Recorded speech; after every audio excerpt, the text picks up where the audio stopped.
ግን መግቢያ በር ላይ ግን ይሄ አለ። ቤተክርስቲያኑ የቅዱስ ሚካኤል ስለሆነ ይሄ አለ። ስለዚህ እኚህ ሰዎች አንተ እስቲ ጀርመን ሄደ የማርቲን ሉተር ሀገር ሄደ ፕሮቴስታንት ያለባት ሀገር የተመሰረተ ሀገር ሄደ ቸርች ሄዳሉ ስትል የቅዱስ ሚካኤል ነው የሉተራውያን ብትባል ምን ብለን አሁን የምትገባው አንተ እዚህ ቸርች ላይ አንተ በሩ ላይ ምን የስብከት ርዕስ ምን ይመስላል? እኮ ሰዎቹ ክርስቶስን ማዕከላዊ ያላደረጉም ቤተክርስቲያን በመሰረቱ በፍጡርም ስለማትመሰረትም ጭምር ያው ልክ አይደሉም ነው። እኔም ምንም ይሄ ደግሞ በጣም የቆየውም ይኸውልህ አሁን የቅርብ ብዙ ሰዎች የቅርብ ራቁ ስለሚያስቡ ይሄ የቅዱስ ሚካኤል ቸርች ነው። ይሄም መቼ እንደተመዘገበ ታውቃለህ? በዩኔስኮ የተመዘገበ ነው። በጣም ጥንታዊ ከመሆኑ የተነሳ ብዙ ጊዜ ኢትዮጵያ ውስጥ ያለ ፕሮቴስታንት የቅዱስ ሚካኤል ቤተክርስቲያን ምናምን ሲባል እኛ ጋር ብቻ ኢትዮጵያ ውስጥ ያለ ኦርቶዶክስ ቤተክርስቲያን ብቻ አድርጎ ያለው ያስባል እንጂ በዩኔስኮ የተመዘገበ ነው። ምን ያክል የቆየ እንደሆነ ተመልከተው። እንግዲህ ቤተክርስቲያን መቼ የተመዘገበው? 1985 በጣም ጥንታዊ የቅዱስ ሚካኤል ቸርች ነው። ያውም የማን የሉተራውያን በፍጡር ስም ቤተክርስቲያን ማነጽ ትክክል። አሁን ደግሞ የገብርኤል ነው። አንግሊካን ቸርች ነው። ገብርኤል ነው። ተመልከቱ አንግሊካን። ስለዚህ እኚህ ሰዎች ወንጌል ያስፈልጋቸው ብለህ ታምናለህ? አያስፈልጋቸውም ብዬ አላመንኩኝም። እኔ አሁን ኢትዮጵያ ውስጥ ያለችውን ሉትራን ቤተክርስቲያን ነው ማቀው። የኢትዮጵያ ውስጥ ያለች ሉትራን ቤተክርስቲያን ክርስቶስ ኢየሱስን ትቀበላለች፣ አዳኝነቱን ትቀበላለች። ግን አንዳንድ ስዕሎች ስላሉ ታድሶ ያስፈልጋታል ነው። የኢትዮጵያውያን ነው ያልኩትኝ እኔ በመጀመሪያ መነሻችን ላይ ማለት ነው። ግን በጌታ አንድ ናችሁ? ከማገር ከነሱ ጋር ከሉተራውያን ጋር ብዙም በጌታ አንድ ነን። ግን የምንለያይበት ያው ትምህርቶች ይኖሩናል። ያው ማንግባባበት የዶክትሪን ልዩነት እሱ ማለት የዶክትሪን ልዩነት ቀላ ልዩነት አይደለም ማለት። ስለዚህ አሁን ለምሳሌ ለምሳሌ ይሄ የሚታየ ከሆነ ሴንት ፖል ሉተራን ቸርች ነው የቅዱስ ጳውሎስ። ይሄ ነው እንግዲህ ይታያል። እዚህ ጋር ጌታ ቆሞ እጆቹን ዘርግቶ እንደዚህ ቆሞ ከዛ እዚህ ጋር የሚያበሩበት ሻማ አለ፣ እዚህ ጋር መሰዊያ አልተራቸው አለ፣ ይሄ አለ። እንደዚህ አድርጎ የክርስቶስ እንደዚህ በተቀረጸ ቅርጽ ማድረግ መጽሐፍ ቅዱሳዊ ነው? መጽሐፍ ቅዱሳዊ አይደለም። አንተ ብትሆን ይሄን ቸርች ምንድነው ይፍረስ ነው የምትለው? ምንድነው የምታደርገው? ኖ ያው በመጀመሪያ ደረጃ ክርስቶስ ዋናው ትልቁ ፖይንት እኮ ክርስቶስ ኢየሱስን ያምናሉ ወይ ነው የመጀመሪያው። ያምናሉ። አምነው እኮ ነው። አሁን ለምሳሌ ማሰው ፕሮፌት ምን መሰለ በጣም እንትኑን በዝርዝር ስንመለከተው ማለት ነው ግልጽ ነገር መነጋገር ስላለብን ሁላችንም ማለት ነው። እነዚህ ሰዎች እኮ በክርስቶስ እናምናለን ብለው እናንተ ያላችሁን አምስቱን ሶላ ሁሉ እኮ ይቀበላሉ። ስለዚህ በዚህ ጋር ምንም ጥያቄ የለውም በክርስቶስ ለማመናቸው ማለት ነው። በክርስቶስ በማመን ላይ አሁን በምታየው መንገድ ቀርጸው አስቀምጠዋል። ቤተክርስቲያን በስሙ አለ። የሉተራውያን የቅዱስ ጊዮርጊስ ቤተክርስቲያን አለ፣ የክርስቶፎሮስ ቤተክርስቲያን አለ፣ የመላእክት ሁሉ እንደዚህ አሁን በምታየው ተቀርጾ ስዕል ተስሎ አይደለም ተቀርጿል። ይሄ ብቻ አይደለም። ለምሳሌ አንተ ያረፉ ቅዱሳን ያማልዳሉ ይለምናሉ ብለህ ታምናለህ? ያረፉ ቅዱሳን ስለኛ ይለምናሉ ብለህ ታምናለህ? አላምንም። ሉተራውያን ግን ያምናሉ። ቅዱሳን ያረፉ ቅዱሳን ስለኛ ይለምናሉ። እኛ ወደ እነሱ አለምንም፣ አማልዱን ጸልዩን ብለን አለምንም። ኢንቮኬሽን ኦፍ ሴንስ የለም። ነገር ግን እነሱ ቅዱሳን ግን ስለኛ ግን ይጸልያሉ ይለምናሉ ብሎ ግን ያምናሉ። ለዛ ነው ታድሶ ያስፈልጋል ያልኩት። ወንጌል ግን አልገባቸውም እንላለን። እንግዲህ ወንጌል ለነሱ አሁን ወንጌል እውነት ስንናገር መቼስ ጽዳት ከቤት ነው ይባላል አይደል? ጽዳት ከቤት ነው መቼስ። እኔ አሁን ወጥቼ እዚህ ሰፈር ያላችሁ ሰዎች ግቢያችሁን ሁሉ በንጽህና ቤታችሁን በንጽህና ጠብቁ ለማለት ከማን መጀመር አለብኝ? ከራሴ አይደል? አሁን አንተ ቆመ ሞንታርቮ ይዘህ ቆመ ወይ ደግሞ ቸርች ላይ ሆነ አንተ ቸርች አለኝ ስላልክ በግልህ ባለ ቸርች ላይ በግልጽ ትናገራቸዋለህ አዳኝነቱን ይሄንን በቃ አዳኝነቱን ታምናላችሁ አዳኝነቱ መች ተከራከሩ እነሱ አዳኝነቱን ታምናላችሁ በአምስቱ ሶላዎች ታምናላችሁ በመጽሐፍ ቅዱስ ታምናላችሁ ነው ብለህ በድፍረት እናገራቸዋለህ ይሄማ ይኸውልህ ያንዱን እነሱን ኖ አይ በእንደዚህ አይነት መንገድ ሳይሆን እኔ ለምሳሌ ማገለግለው ቸርች ራሱን ይቻላል አለ እና በዛ ማገለግለው ቸርች ላይ ትክክለኛ ትምህርት መስጠት ብቻ ነው ከኔ የሚጠበቀው እነሱ ያውቁታል ትክክለኛ ትምህርት ሲሆን እኛ ስተት ሲሆን እኛ ጋር ብቻ ነው የምትበረቱት ታዲያ እኛ ኦርቶዶክስ ታረጋው ነው የሚደረገው አሁን ለምሳሌ ቅዱሳን ስለኛ ይለምናሉ ቅዱሳን መላእክት አሁን ለምሳሌ አንተ ቅዱሳን መላእክት ስለኛ ይጸልያሉ ታምናለህ ቅዱሳን ስለኛ ይለምናሉ ቅዱሳን መላእክት ስለኛ ይለምናሉ ታምናለህ አላምንም ግን ሉተራውያን ወይ መካኒስቶች እንደዛ ያምናሉ ስለዚህ እነዚህ ሰዎች ስትናገራቸው ወንጌል ገብቷቸዋል ይሄ ግን ቅዱሳን መላእክትን ስለኛ ይለምኑም ብላችሁ የምታስተምሩት መካኒስቶች ሉተራውያን ተሳስታችሁ ብለ በድፍረት እናገራለን ከመጡ ሰዎች እኮ ነው ያው በግል ማገኛቸው አሉ በመሰረቱ ከዛ በግል አይደለም ልክ ቸርቹ ላይ ቆመ እንደምሰብከው ልክ ምክንያቱም አንተ ቆምኮ ለጌታ ቃል ነው አይደል ለኡነስ ሲቆም ወንድምህም ያርገው ሚስትህም ታርገው ጓደኛህም ያርገው ስተት ነው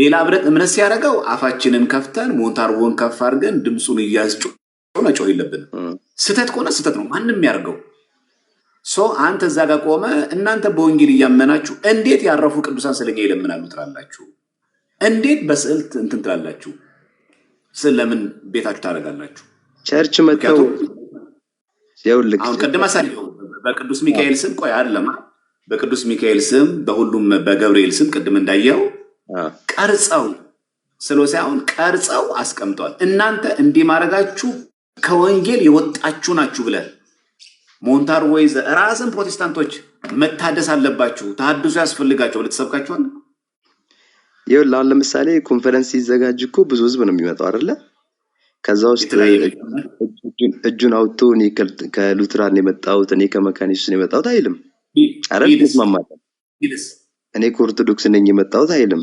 በመሰረቱ የጋራ ነገራችሁ ምንድነው የጋራ ነገር ይሄን ካላነሳችሁ ለምሳሌ ክርስቶስ ለዓለም ተሰቅሏል በሚልና ክርስቶስ ለተወሰኑት ሞቷል በሚል መካከል ልዩነት አለ የለም ፕሮፌት አለ ይሄ ሰፊ ልዩነት ነው አይደለም ልዩነት ነው ይሄ ሰፊ ልዩነትን ኦፊሻሊ ማውገዝ አይገባም ይቻላል እንደዛ ማውገዝ ይቻላል እንደዚህ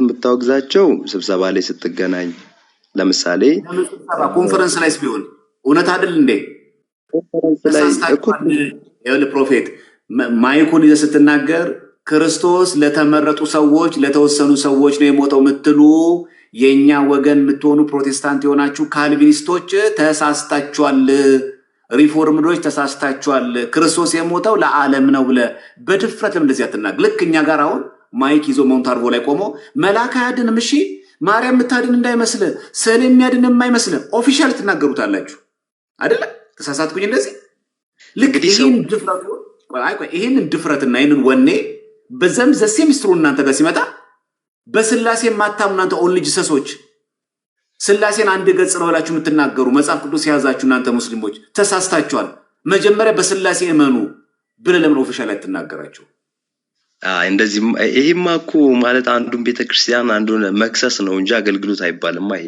በመሰረቱ ግን ትክክለኛ ለምሳሌ አሁን ኦርቶዶክሶች ሊመጡ ይችላሉ አሁን ኮንፈረንስ ይዘጋጅኛ ጋር ስለዚህ እናንተ ኦርቶዶክሶች ልክ አይደላችሁም አይባልም የሚደረገው ትክክለኛ መንገድ ማስተማር ብቻ ነው ከኛ እኮ የሚጠበቀው እንጂ ኦንሊሶች ምንም ያርጉ ምንም በስላሴ ባያምኑ ምንም ችግር የለውም እኛ ኦርቶዶክስ ግን ካደረገው እናንተ ማርያም ምታድን መስላችሁ ፍጡር የሚያድን አርጋችሁ የምትቀበሉ መላክ ያድናል ብላችሁ የምታምኑ ኦፊሻል ነው የሚታወቃል በየሞንታሩ በየመንገዱ ያለን ይሄ ታውቀዋለህ አንተ ትሰማዋለህ ምናልባትም አንተ ወጥተህ ተናግረው ይሆናል ይሄንን እና ማይክ ተይዞ ተወጥቶ እናንተ ፍጡር የምታመልኩ በማንም አይዳንም፣ በፍጡር አይዳንም፣ በስዕል አይዳንም፣ በጠበል አይዳንም። ማይክ ተይዞ እንደዚህ ይባላል። ፐርሰናሊ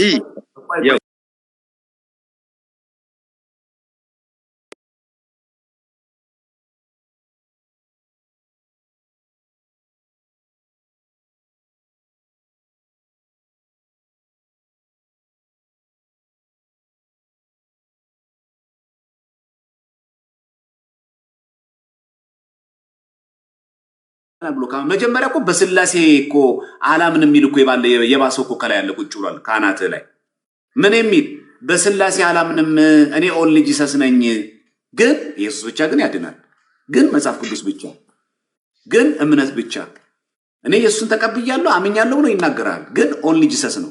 በስላሴ ግን አያምንም። በስላሴ ማታምኑ ተብሎ ሚስጥረ ስላሴ ላይ መጀመሪያ መገባት አይፈቅድም ወይ? በፈጣሪ ስላሴ መቼም እግዚአብሔር ነው። በስላሴ ላይ ሳንግባባ በፍጡር ላይ ነው የምንግባባው።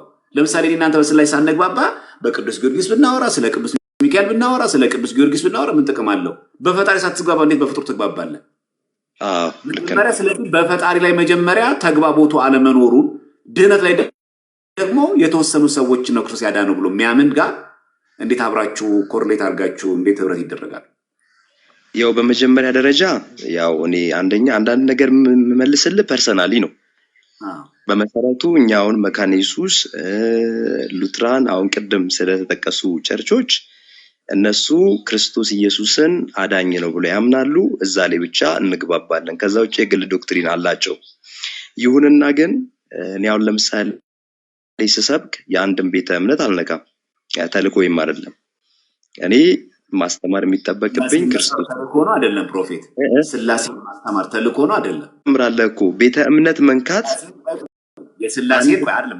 አትንካ፣ ቤተ እምነትን አትንካ፣ ችግር የለውም። እሺ ኦንሊ ጂሰስ ብሎ መናገር ችግር የለውም። እሺ ከፈራ ተወሱ። ግን ለምሳሌ በስላሴ የማታምኑ ሰዎች ስማቸውን አትጥራሽ፣ ችግር የለውም። በስላሴ የማታምኑ ሰዎች በስላሴ የመኑ ብለህ ስለ ሚስጥረ ስላሴ መስበክ መጽሐፍ ቅዱሳዊ ነው? ወንጌል ነው አይደለም? ለእኔ ይኸውልህ በመሰረቱ ይኸውልህ ወንጌል የሚለውን ቃል መጀመሪያ እንግባባ። ወንጌል ምንድን ነው የሚለውን እንግባባ። እሱም በፍቅር ነው። መጀመሪያ ወንጌል ምንድን ነው ነው በመጀመሪያ ደረጃ ወንጌል ማለት ሮሜ ምዕራፍ 1 ላይ እንደሚናገረው ስለ ክርስቶስ ኢየሱስ የምስራች መናገር ነው አይደለ? እንግባባለን። እሺ ይላል መጽሐፉም ይላል ስለ ክርስቶስ ኢየሱስ የምናገረው የምስራች ነው። ወንጌል እዛ ጋር ነው ያለው። ከዛ ውጪ ያሉት እያንዳንዱ ነገሮች ወንጌል አይደሉም። ወንጌል ማለት ስላሴ ማስተማር ወንጌል አይደለም። ቆያ ተጠብቀኝ ትንሽ። ወንጌል ማለት ክርስቶስ ኢየሱስ እንደሞተ ክርስቶስ ስለ ኃጢአታችን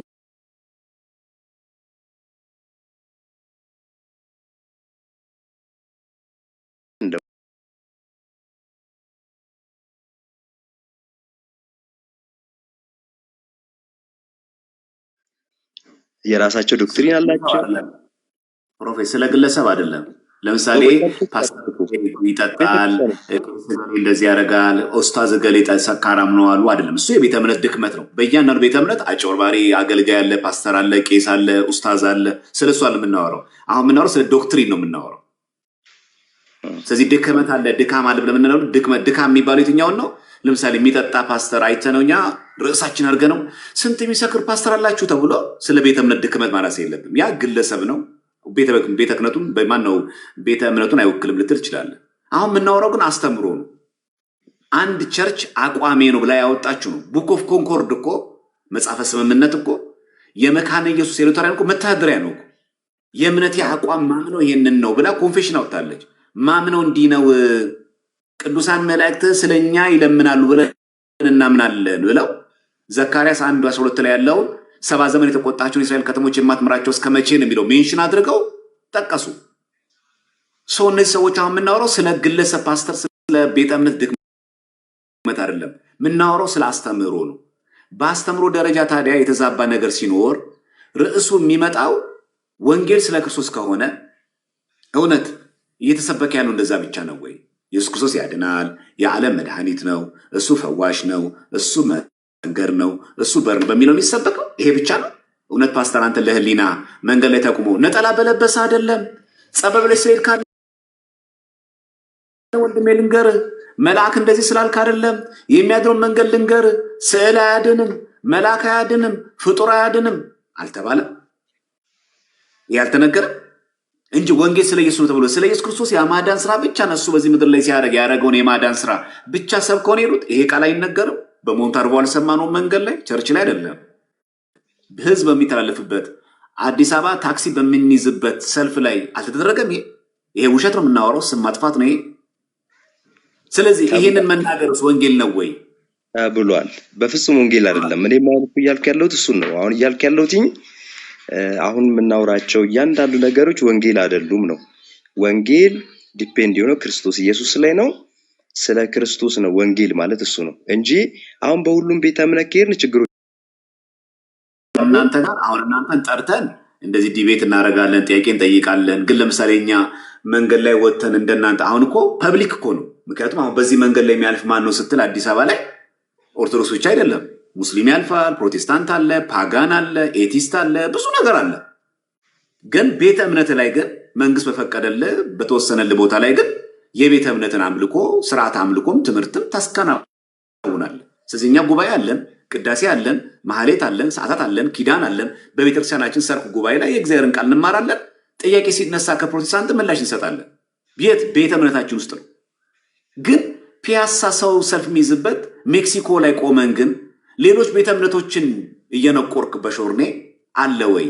ካለ ንገረኝ። የስ አሁን እኔ ሊውልክ አሁን እንደዚህ የሚያደርጉ ሰው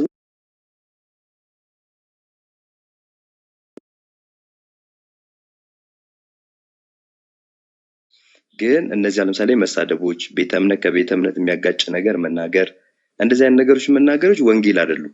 ስለዚህ እነኚህ ሰዎች በመሰረቱ መስተካከል ይገባቸዋል። እዛ ስፍራ ላይ ሆነው ኢየሱስ እንደሚያድን መናገሩ ብቻ ነው ወንጌል ብዬ የማምነውም እሱን ነው የምቀበለውም ይሄንን ብቻ ነው በመሰረቱ ማለት ነው። ግን ይባላል በተቻለ መንገድ አብያተ ክርስቲያናት ይሄን ጉዳይ እያስተካከለችው ነው ያለችው። መንገድ ላይ እንደዚህ የሚናገሩ ሰዎች ፕሮፌት ኦርቶዶክስ ነበርክ? አዎ የተወሰነ ጊዜ ነበርኩኝ። ያው ከልጅነት ወይስ ከልጅነት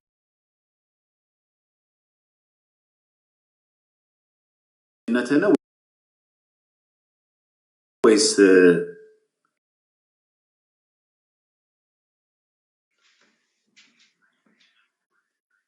ማለት ከኦርቶዶክስ እያለ ቤተክርስቲያን ነው ማለት እስቲ ብታብራራልኝ።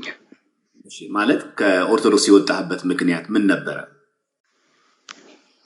እኔ ከኦርቶዶክስ የወጣሁበት የራሱ ምክንያቶች አሉ። እንግዲህ ሰፋ ይላሉ ወደዛ ከገባን ምንም ችግር የለም። መሰረታዊ ለምሳሌ አንድ ሁለት ብለህ ቆይ። መጀመሪያ ግን ትምህርቷን ታውቀው ነበረ? ኦርቶዶክስ እያለ የኦርቶዶክስ ትምህርት ታውቀው ነበር?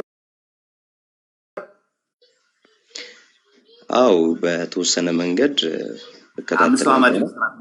ፕሮፌት አይኖ ልጅ ነበርኩኝ በመሰረቱ። ወደ ፕሮቴስታንት ስትሄድ የኦርቶዶክስ እምነት በሚገባ አውቄ አመዛዝኜ ነው ፕሮቴስታንት የሆንኩት ብለህ ታስባለህ? እንግዲህ ወደ እንትኑ ወደ ሰፋ ወደሚል ርዕስ እያስገባኝ ነው መሰለኝ። ምክንያቱም አንተ የሚጠየቁ የገባህበት ምክንያት ለሚጠየቁ ከመጀመሪያ ከነገርኩ ትንሽ ፕሮፌት መጀመሪያ አንግሉ እንዳትስተው መጀመሪያ ተረዳኝ። እኔ የገባህበት ምክንያት ቆይ ሁለተኛ ላይ እንመጣለን። የመጀመሪያው ግን ጥያቄ አንተ ኦርቶዶክስ እያለ የኦርቶዶክስን ትምህርት በሚገባ አውቄ ጠንቅቄ ንጽጽሩ ገብቶኝ ልዩነቱ ገብቶኝ ነው ወደ ፕሮቴስታንት የገባው ብለህ ታምናለህ? እቺን ብቻ እኔ ገብቶኝ ነው የሄድኩት። በትክክል ገብቶኝ ነው ማለት ኦርቶዶክስ ቤተክርስቲያን የምታስተምረው ትምህርት በሚገባ አውቀህ ከፕሮቴስታንት ጋር ያለው ልዩነት ተረድተህ ነው የገባው ማለት ነው?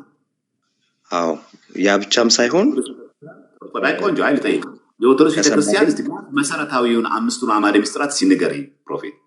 ይኸውልህ እኔ በመጀመሪያ ደረጃ ያው ቤተሰቦቼ ያው ራሱን የቻለ እምነት ነበራቸው። ያው በጨለማው ዓለም ውስጥ ነበሩ። በተለያየ ጥንቆላ ምናምን የተለያየ ነገር ውስጥ ነበሩ። እዛ ተሰጥቼ ነበረ።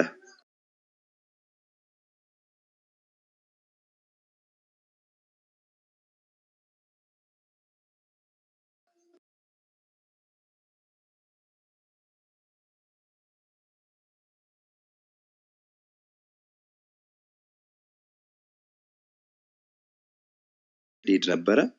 በዚህ መሃል እኔ ቀጥታ ያወጣኝን ነገር ከምነግርህ ነገር ምን አለ? አሳየኛ፣ የእውነቱን መንገድ አሳየኝ የትኛው ማለት እንደሆነ። ወጣና ፕሮቴስታንቱን አለ? አዎ ለይቶ አሳየኝ እኮ ምን አለ? ወጣና ፕሮቴስታንቱን አለ? ይኸውልህ እኔ ባይዞ ፕሮቴስታንት የሚለውን ቃል ብዙም አልጠቀሙም ተለምዶ ስለሆነ እንጂ። ወዴት ግባ አለ? ወዴት ግባ አለ? ተለምዶ ስለሆነ እንጂ እሱም ብዙም አልጠቀመውም። እኔ ወዴት ግባ አለ? አሁን ወዳለሁበት ነው። አሁን ለምሳሌ እኔ አሁን አማኝ ነኝ እኮ ማለት ምን አለ? ክርህን በጥሰው ምን ያለህን ቃል በቃል ንገረኝ። ተገልጦልን ጌታ በህልም ነው ወይስ በራእይ ነው? በህልም ነው በራእይ ነው የተገለጠልህ? በመጀመሪያ በህልም ተገልጦ የጠራኝ። እሺ ምን አለ? እስቲ ንገረን ቃል በቃል። ምን ቃል በቃል? በቃ አሁን ወዳለሁበት እምነት መጣሁ። የመዳን የዳንክበት አይደል? እንዳይረሳም እኮ የዳንክበት ደግሞ ፍጡር ሳይሆን ራሱ ጌታ የተገለጠበት ነው አይደል? ና ወደ እኔ አለኝ። ና ወደ እኔ አለ። ይሄ ና ወደ እኔ አለኝ። ያለውን መንገድ አሳየኝ። እውነቱን እኔ ለምሳሌ ከዛ ወደ መሰረተ ክርስቶስ ና ወደ እኔ ሲል ቆይ ፕሮፌት ና ወደ እኔ ሲል ንስሐ ግባ ብሎ ቢሆንስ? ንስሐ ግባ ብሎ ቢሆንስ? ነው አይደለም? እሱንማ በደንብ ሰምቼ እኮ ነው የወጣሁት እኮ። ምን አለ ማለት በቃል በቃል ወይ ንገረና። ና ወደ እኔ አለኝ ስትል ክር በጥሰው ውጣ ነው ያለ ጌታ? እንደዛ ነው ያለ? ጳውሎስን ተገልጦ የጠራው አጠራር በደማስቆ ጎዳና ነው። አንተንም በደማስቆ ጎዳና ይጠራ ጠራውና ወደ ክርስቲያኖች ወይም ደግሞ ጳውሎስን ሲጠራው ወይ ፕሮፌት ጳውሎስን ሲጠራው ለምን ታሳድደኛለህ አለው አይደለ? አንተንም እንደዛ ነው ያለ ጌታ። ወደ መሰረተ ክርስቶስ ቤተክርስቲያን ሄጄ እሱን እንድቀበል መራኝ። እዛ ሄድኩኝ፣ ተቀበልኩ። እውነቱ እሱ ነው። ግባ ብሎ መሰረተ ክርስቶስ ግባ ብሎ አዎ፣ እዛ ቸርች ሄጄ ጌታ እንድቀበል ሆንኩኝ። ለምን ቃለ ሕይወት አልመራህም? እንግዲህ እሱ ቃለ ሕይወትም እኮ የጌታ ነው፣ ያው ነው። ታዲያ እኮ ማለት ወደ ፕሮቴስታንት ማለት ብድግ በል ብሎ ይዞ እየመራህ ነው ሄደ ወይስ ደግሞ ሂድ ብሎ ትእዛዝ ነው የሰጠ? አይ እዛ ሄጄ እንድቀበል ነገረኝ። ሄድኩኝ፣ እዛ ተቀበልኩ። ኦኬ። ከዛ ምን አለ ግን? እዚህ በኦርቶዶክስ ያለህበት ጨለማ ነው አለ? እዚህ ያለህበት ኦርቶዶክስ ያለህበት እምነት ጨለማ ነበር አለ? አላልኩም፣ እንደዛ አላልኩም። ምን አላልህም አይደል? እኮ ጥሩ አላልኩም ነው ያልኩት። አንገት ላይ ክር ነበር ያን ጊዜ ኦርቶዶክስ ያለህ አንገት ላይ ክር ነበር?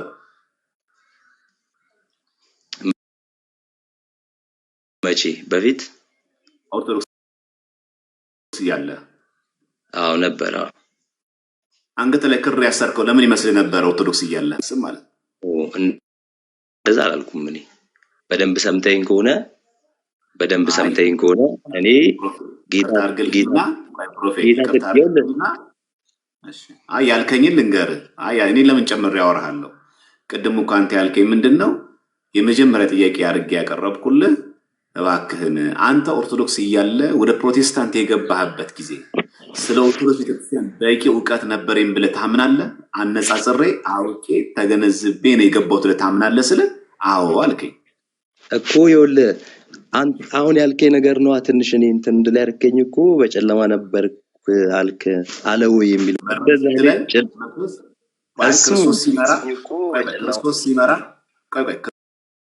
ክርስቶስ ሲመራ ከመጥፎ ነገር ነው ያወጣህ አይደለ? ያ ከጨለማ ነው ያወጣህ አይደለ?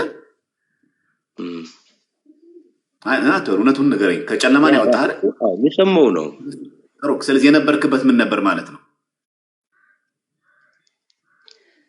እንግዲህ ይኸውልህ አሁን ይሄ እኮ እምነት ከእምነት ማጋጨት እንዳይሆንብኝ እንዳይን ነገር ሪያሊቲ ነው። ችግር የለውም። አንተ ብቻ እኮ ለምትለው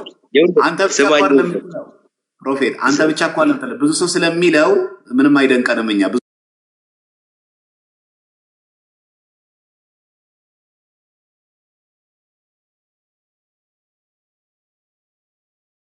ስለሚል ግን አንተ አሁን ለነጽጽሩ ጌታ ተገለጠልኝ ስላልክ ጌታ ይኸውልህ በደንብ ያዝልኝ ያዝልኝ በቃ ጌታ ጠራኝ እዚህ እንድመጣ አደረገ ጠራኝ ጌታን አመንኩ አይደል ያልኩት እኔ ቀለል ያለ ነገር ነው የተናገርኩት ያቺ ጥሩ ጥንቃቄ ጥሩ ነው በጣም ነገራችን ላይ አለመዳፈር ጥሩ ነው በጣም ለቤተ እምነቶች አምስቱን አዕማደ ምስጢራት ታውቃለህ ስል እኔ እሱን ተወውና በጥሪ ነው የወጣሁት አልከኝ ከዛ ነው ወደ ምልከታ ይልነው እኔ ፍላጎቴም ይሄን አልነበረም እንዴት ወጣህ እንዴት እንደ ጌታ እንዴት ጠራ በህልም ተገለጸልህ በራእይ አልነበረም ጥያቄ አንተ ነው ለዛ የወሰድከኝ እንጂ የመጀመሪያ ጥያቄ ነበረኝ መሰረታዊ የሆነ የቤተክርስቲያንን ትምህርት አውቆ ነው አንድ ሰው ፕሮቴስታንት ይሆን ለመባል የቤተክርስቲያንን መሰረታዊ ትምህርቶቿን ታውቅ ነበር አንተ ኦርቶዶክስ እያለ ስለዚህ አንድ ሰው ከኦርቶዶክስ ወጥቼ ሲል ብዙ ሰው የሚያወራው ታውቃለህ አንተም ከጨለማ ነው የወጣሁት ይላል ከስራት ተፈታው ይላል ይሄን ቃል በቃል የሚጠቀሙት ቋንቋ ነው ምንም ሳናሽ ነው ማለት ነው ከጨለማ ነው የወጣሁት የሚል ሰው ከእስራት የተፈታሁት የሚል ሰው እስራቱ ምን ነበረ ምክንያቱም አንገቱ ላይ ክር አስሯል ይሄ ሰው ክር አስሯል ክር የጠየቁ ለዚህ ነው ይሄ ክር አንገት ላይ ስታስር ምን ሆነ ብላ ነበር ክር ያሰርከው ኦርቶዶክስ እያለ መስቀል ስታረግ መስቀሉ ላይ ማን ተሰቀለው ነበር ክር ስታስር የነበረው አንተ ኦርቶዶክስ እያለ ምክንያቱም ቢያንስ እኔ ከኦርቶዶክስ ወጣ የኦርቶዶክስ መሰረታዊ ነገር አውቄ ነው የወጣው ስትል ትንሿን ጥያቄ ልጠይቅ አምስቱን አዕማደ ምስጢራት እሺ ተወው ብለኸኛል ስለማታውቀው ይመስለኛል እንጂ ብታውቀው ተዘረዘሪ ነበር አምስቱ አዕማደ ምስጢራት ምን እንደሆኑ መሰረታዊ የኦርቶዶክስ ቤተክርስቲያናችን አንጓ ፒላር የሚባሉት ምሰሶ ትምህርቶች ምንድን ናቸው ታውቃቸዋለህ መጀመሪያ አምስቱ የውለኔ በወጣሁበት ሰዓት ልጅ ነበርኩ ነግሬያለሁ ቅድምም እኔ ሰፈር የነበረውን ግልጽ ልንገር ሚካኤል ቤተክርስቲያን ጸበል ቀዳ ነበረ ኦኬ ስንት ዓመት አብሬ ያሳልፍ ነበር ልጅ ነበርኩ ስንት ዓመት 11 እንደዚህ አካባቢ ነበርኩኝ እና እዛ ውስጥ ማህሌት በሚያድሩበት ሰዓት አብሬ ይቀመጥ ነበረ ያው ቁጭ ብዬ ነው ማየው እንጂ ሌላ እንትኑ የለኝም እኔ ግን አሁን በደንብ እኮ እንትን ፖይንት አድርጌ ያቀረብኩልህ ጌታ ነው የጠራኝ ወደዚህ ብዬ ይሄን ነገር ነግሬካለሁ እንጂ እኔ አሁን ጨለማ ነው ብርሃን ነው ይኸውልህ ጨዋነትን አደንቃለሁ እኮ ፕሮፌት ለማጥራት ስለፈለኩ ነው ጨዋነት በጣም ቆንጆ ነው እንደዚህ ሪስፔክት አድርጎ ነው ትክክል ነህ መጥፎ ነው አይደለም ግን አሁን አንተ በ11 እና በ12 እንወሰደው 12 ዓመት ነው እንበል በከፍታው እንወሰደውና በዳርቻው ለመናገር እንዲያመቸን በ12 ዓመት ፕሮቴስታንት ስትሆን በ12 ዓመት እድሜ ውስጥ የኦርቶዶክስ ቤተክርስቲያን ትምህርት በሚገባ አውቅ ነበር ብለህ ታምናለህ ነው ያኔ እኔ አውል ጌታን ስቀበል አይደለም 12 ዓመት እዛ የነበርኩበት እንደ ነገርኩ እንጂ ታምናለህ ሳታምንም ወይችን እንመልስ ታምናለህ አታምንም ይሄን ነው እኔ በፍጹም ያኔ ቁጭ ብዬ ከነሱ ጋር የተማርኩት ትምህርት የለኝም ስለዚህ ምንድነው አንድ ሰው ኦርቶዶክስ ነበርኩ ለመባል እድሜው ብቻ በቂ አይደለም በቃ መሆን ያለበት ምንድነው እኔ የኦርቶዶክስ መሰረታዊ ዕውቀት በሚገባ ጠንቅቄ አውቄ ከፕሮቴስታንት ጋር ንጽጽር ሰርቼ ከማለት በፊት እንደውም ከማወቁ ተሻግሮ ጥያቄ የተፈጠረብኝን ነገር ከአባ ወደዚህ ቤተ እምነት ገባው አያውን ያስኬዳል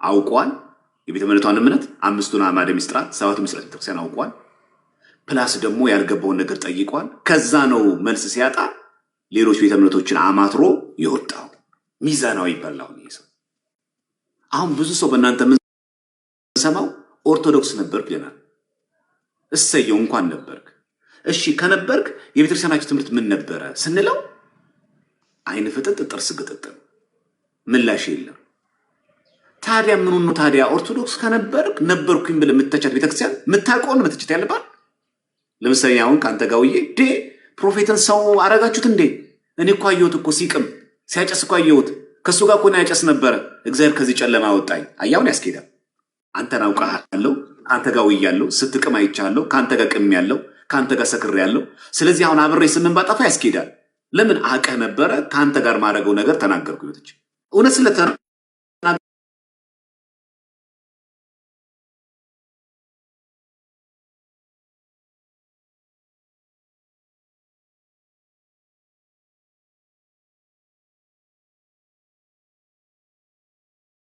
ሳንተ ጋር ሳላጨስ ብቻዬን ሳጠፋ የነበረውን ጥፋት ግን ባንተ አላክክ ሲናገር ግን ሚዛናዊነት ነው ጌታ ሲወደዋል ይሄን ይሄን ጌታ አይወደውም ልክ እንደዚህ ነው ማውራት ያለበት አንድ ሰው ኦርቶዶክስ እያለው ከጨለማ ወጣው ከስራት ተፈታው ሲል ጥሩ የትኛው ስራት ነው ምን ነበር ትምርቷ ምን ነበር አንተ ስታመልክ የነበረው ኦርቶዶክስ ያን ስታስቀድስ ምን ነበር ተሰማይ የነበረው ቃል በቅዳሴ ላይ ይህንን የእግዚአብሔር ቃል ትሰማ አልነበረም? ነበረ መጽሐፍ ቅዱስ ብለን ስንጠይቀው መልስ የለም። ቅድም ሲሳይ እንደሰማው የለም መልስ።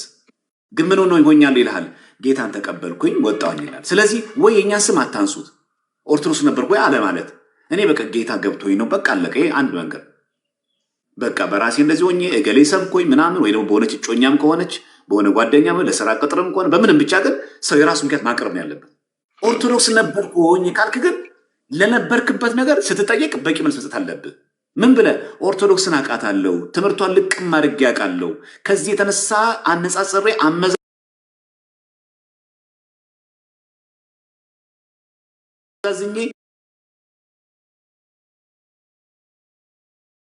ከዚህ የመጽሐፍ ቅዱስ ተመለቀ ይወጣል እንጂ አሁን ለምሳሌ አንተ በ12 ዓመት ነው የወጣው። በ12 ዓመት ምንም ብትማር ምንም ብታቅ የኦርቶዶክስ ቤተክርስቲያንን በሚገባ የምታውቅበት የምታመዛዘንበት የሚክልል አይደለም ሲጀምር። ስለዚህ አሁን አንተ ስለ ኦርቶዶክስ ቤተክርስቲያን እምነት የመተቸት የመናገር አቅም የለህም ማለት ነው። ምክንያቱም ኦርቶዶክስ ቤተክርስቲያን የማታውቃትም ነበር። ምክንያቱም አሁንም ነገርከኝ አንተ ኢቭን በ12 ዓመት እንደ ቂርቆስ እንኳን ተገለጠልህ እንዳለል እንኳን ገብቼ ጸበል ነበር የምቀዳው፣ ቅዳሴ ነበረ ቁጭ የምሰማው ምን እንደሚሉ እንኳን ምን ነገር ለዛ እውቀት ብዙ የለኝም። እንደዚህ ከሌለ ምን ብዬ አሁን ላወራ እችላለሁ? ምን ብዬ ልጠይቅ እችላለሁ? ምን ብለህ አንተ ስለ ኦርቶዶክስ ግራውንድ ልታወራ እችላለሁ? ምን ምንድነው ግን ቆይ ፕሮፌት አሁን ቀይን ዘጋ ነው በቃ በ12 ዓመት ነው የወጣው። ስለ ኦርቶዶክስን ታውቃ የለም ጌታ በራእይ ጠራ እየመራ ወደ መካነ ኢየሱስ ያልከኝ መሰረተ ክርስቶስ እዛ አስገባኝ ውጣ ላይ ነው። ከዚህ ጋር ግን አንድ ነገር ላንሳለን። ኦርቶዶክስ ቤተክርስቲያን ልጆች አንዴ እዚህ ጋር ሳዘላት አንዴ ቀደም ያነሳልኝ ሐሳብ እኔ እንግዲህ አሁንም በመሰረቱ እንድታሰምርልኝ ፈልገው ነገር እኔ አሁን መተቸትም አልፈልግም፣ ለመተቸትም ያው እንትኑም ተልኮይም አይደለም፣ በመሰረቱ ተልኮይም አይደለም። ስለዚህ እኔ አሁን የገባኝን የተገለጠልኝን ጌታ ብቻ ነው ማወራው። በመጽሐፍ ቅዱስም ነብዩ ኤርሚያስንም ብታይ በልጅነታቸው ጌታ ጠርቷቸዋል፣ ምንም ጥርጥር በሌለ መንገድ ወደዚህ ጠራኝ ነው ያልኩት። በቃ እዛ ጋር ዘጋሁት እንጂ እኔ አሁንም ነገም ወንጌልን በመናገርበት ጊዜ ላይ ቤተክርስቲያንን አልተችምም፣ ለመተቸትም ደግሞ አልጠራኝም ጌታ። ይሄን እንድታሰምርልኝ ፈልጌ ነው። ጥሩ፣ በጣም ቆንጆ። እሺ ተረዳሁ። አንድ ነገር ልጠይቅ። ኦርቶዶክስ ቤተክርስቲያን አሁን ቅድም አንድ ነገር እንዳልከኝ ቤተሰቦች ምናምን ትንሽ በባህላዊ ምናምን ከባዕድ እምነት ጋር የተያዘ ነገር አለ ብላይ ነበር እና ተሳሳትኩኝ? አዎ ልክ ነው። ጥሩ።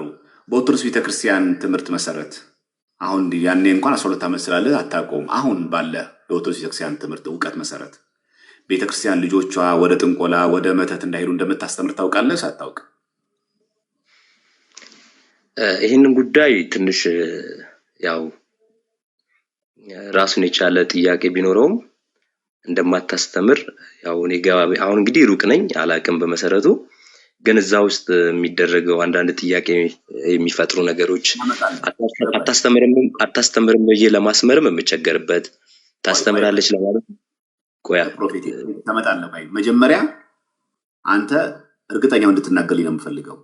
ኦርቶዶክስ ቤተክርስቲያን ጠዋት ቅዳሴ መጥቶ ከሳይ ጥንቆላ አሊያም ቤቱ ጨሌ ወይም ደግሞ ምንም አይነት መተት ማንም እቴቴም ሆነች ማንም አቶቴ በምንም ሆነ በምንም ጥንቆላን ፈጽማ እንደምታወግዝ አንተ ታውቃለህ ወይስ አታውቅም? ምታውቅ ከሆነ አውቃለሁ፣ ማታውቅ ከሆነ አላውቅም፣ ወይ ደግሞ አውቃለሁ ግን ግር ያለኝ ነገር አለ የምትል ከሆነ ቀጥል። አዎ እኔም አሁን ቅድም ግር ያለኝ ነገር አለ የሚለው ጋር ያለሁት እሱን ነው ለሌ የፈለኩት። ምክንያቱም አሁን አታጸድቅም እንዳልል ለምሳሌ የኔ አያት ቃልቻ ነበረ በመሰረቱ እና አብዛኛ በቤተክርስቲያን ውስጥ ሰንበቴም እንትን ይል ነበረ፣ በጣም አቴንድ ያደርግ ነበረ። በትርፍ ጊዜው ደግሞ ቃልቻ ነበረ። እንዲሁም ደግሞ አንዳንድ በመርጌትነት ስራ ውስጥ የሚሰማሩ እንዲሁም ደግሞ ቄሶችን አውቃለሁ በብዙ ማለት ነው በብዙ።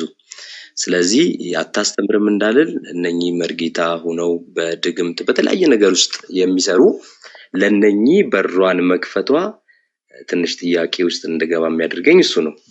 በር ከፍታለች። ኦሬዲ እነኚህ ሰዎች መጠለያ ሆናቸዋለች ቤተክርስቲያኒቷ። እሺ ፓስተር ሆኖ ሶፍት የሚያስበላ ሳር የሚያስግጥ ቸርቿ ከለላ ጥላ የሆነችው አገልጋይ ያለ የለም? አሉ መኖር አሉ። ግን አሁን ከማወራው ጋር አይገናኝማ። ቆይ ልነግርህ ነው። ስተት ነው አይደለ? እንዳይገናኝ ነው። እንዳታገናኝብኝ። አላገናኘውም። ተወሱ። አሁን ስለ ጥላ ከለላ ማለት አለ። ጥላ ከለላ ማለት በጣም ብዙ ነውረኛ ተግባር የሚፈጽሙ ከቸርቿ ዓላማ ውጪ የወጡ ብዙ ነቢያት፣ ቸርች ፓስተሮች አሉ የሉም? አሉ። በዛው ቸርች ጥላ ውስጥ ነው ያሉት አይደል? ግን ቸርቿ እውቅና ሰጥታ እንደዚህም አወናብዱልኝ ከወንጌል ጋር አያያዛችሁ እንደዚህ አይነት ጸረ ወንጌል ስሩ ብላቸውን አላለቻቸው። ዘሴ ሚስትሩኛ ጋር መተት የሚሰራ መርጌታ ካለ ያ የሚጠይቀው በግሉ ነው። ቤተክርስቲያናችን በትምህርቷ ጣዖት አምልኮ፣ መተትን፣ ጨሌን፣ ይሄ አጉል አይነት ጥንቆላን፣ መስተፋቅርን የሚሰራ ሁሉ የተወገዘ። በምን ታውቃለህ? ቅዳሴያችን ላይ ቅዳሴ ዲዮስቆሮስ ይባላል። አንድ የጠብቀኝና ላንብብልህ፣ ከዛ አንተ ትፈርዳለህ ራስህ።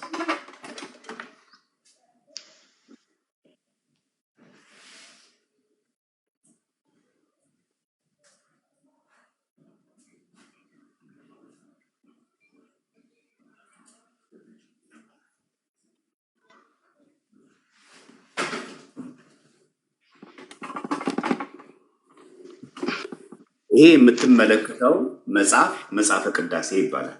በቤተክርስቲያናችን የምንገለገልበት። እሺ አሁን ላሳይህ። ምክንያቱም ያው ብዙ ጊዜ የምንናገረው ንግግር አለ፣ ማየት ማመን ነው ስለምንል ማለት ነው። ይሄ መጽሐፈ ቅዳሴ ነው። ስርዓት አምልኳችን ዋናው ማጠንጠኛው ይሄ ነው። ማህሌት ቢቆም፣ ቅዳሴ ቢቀደስ፣ ምንም ቢደረግ ምንጩ ይሄ ነው።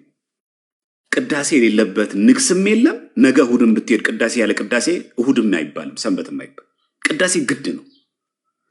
በዚህ ቅዳሴ ላይ ምን አይነት አቋም እንዳለ ልንገርህ። የሌላ ግለሰብ ነው እንዳትል፣ ቤተክርስቲያኒቷ የምታሳትመው ትንሣኤ ማተሚያ ድርጅት ነው። አዲስ አበባ 2010 ዓ.ም ነው። ይኸው መጽሐፈ ቅዳሴ ጉልህ ነው፣ በግዕዝና በአማርኛ ከነምርክ። አሁን ቤተክርስቲያን ከዚህ ውጪ የምታመልከው፣ ከዚህ ውጪ የምትናገርለት፣ ከዚህ ውጪ የምትመሰክርለት ካለ እስቲ በራሷ በቅዳሴዋ እስቲ እንያት። ከዛ አንተ በራስህ ታየውና አዎ ይሄ ቤተክርስቲያኒቷ ከምታስተምረው ወይ ደግሞ ከምትናገረው ትምህርት የወጣ ነው አይደለም የሚለውን ለህሊናችን እንተዋለን ማለት ነው። እሺ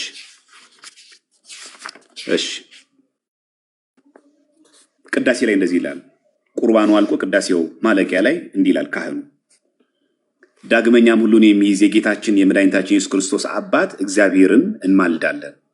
ልመናችንን አልናቀም አልተቆጣምና ይቅርታውንም ከኛ አላራቀምና አምላካችን እግዚአብሔር ይቅር ባይ ስለሆነ ይልና ካህኑ ከዛ ጸልዩ ይላል ዲያቆኑ። ካህኑም ይላል አሁን አቤቱ የሁሉ አምላክ ነህ፣ አሁን አቤቱ የሁሉ ንጉሥ ነህ፣ አሁን አቤቱ የሁሉን ያስ ነህ፣ አሁን አቤቱ ሁሉን የምትገዛ ነህ፣ አሁን አቤቱ ሁሉን የምታድን ነህ፣ አሁን አቤቱ በእውነት የሁሉ ገዢ ነህ፣ አሁን አቤቱ የሁሉ መድኃኒት ነህ፣ አሁን አቤቱ ሁሉን የምትጠብቅ ነህ፣ አሁን አቤቱ ሁሉን የምትመግብ ነህ። የቤተክርስቲያኒቷ አቋም ምንድን ነው? ተመልከቱ። ይሄ ቅዳሴ ዲዮስቆሮስ የቤተክርስቲያኒቷ መድኃኒቷ፣ ንጉሷ፣ ገዢዋ፣ አዳኟ፣ ጠባቂዋ፣ መጋቢዋ ማን ነው? አሁን አቤቱ ብለ ያውም ይካ ነው የሚለው ይበል ካህን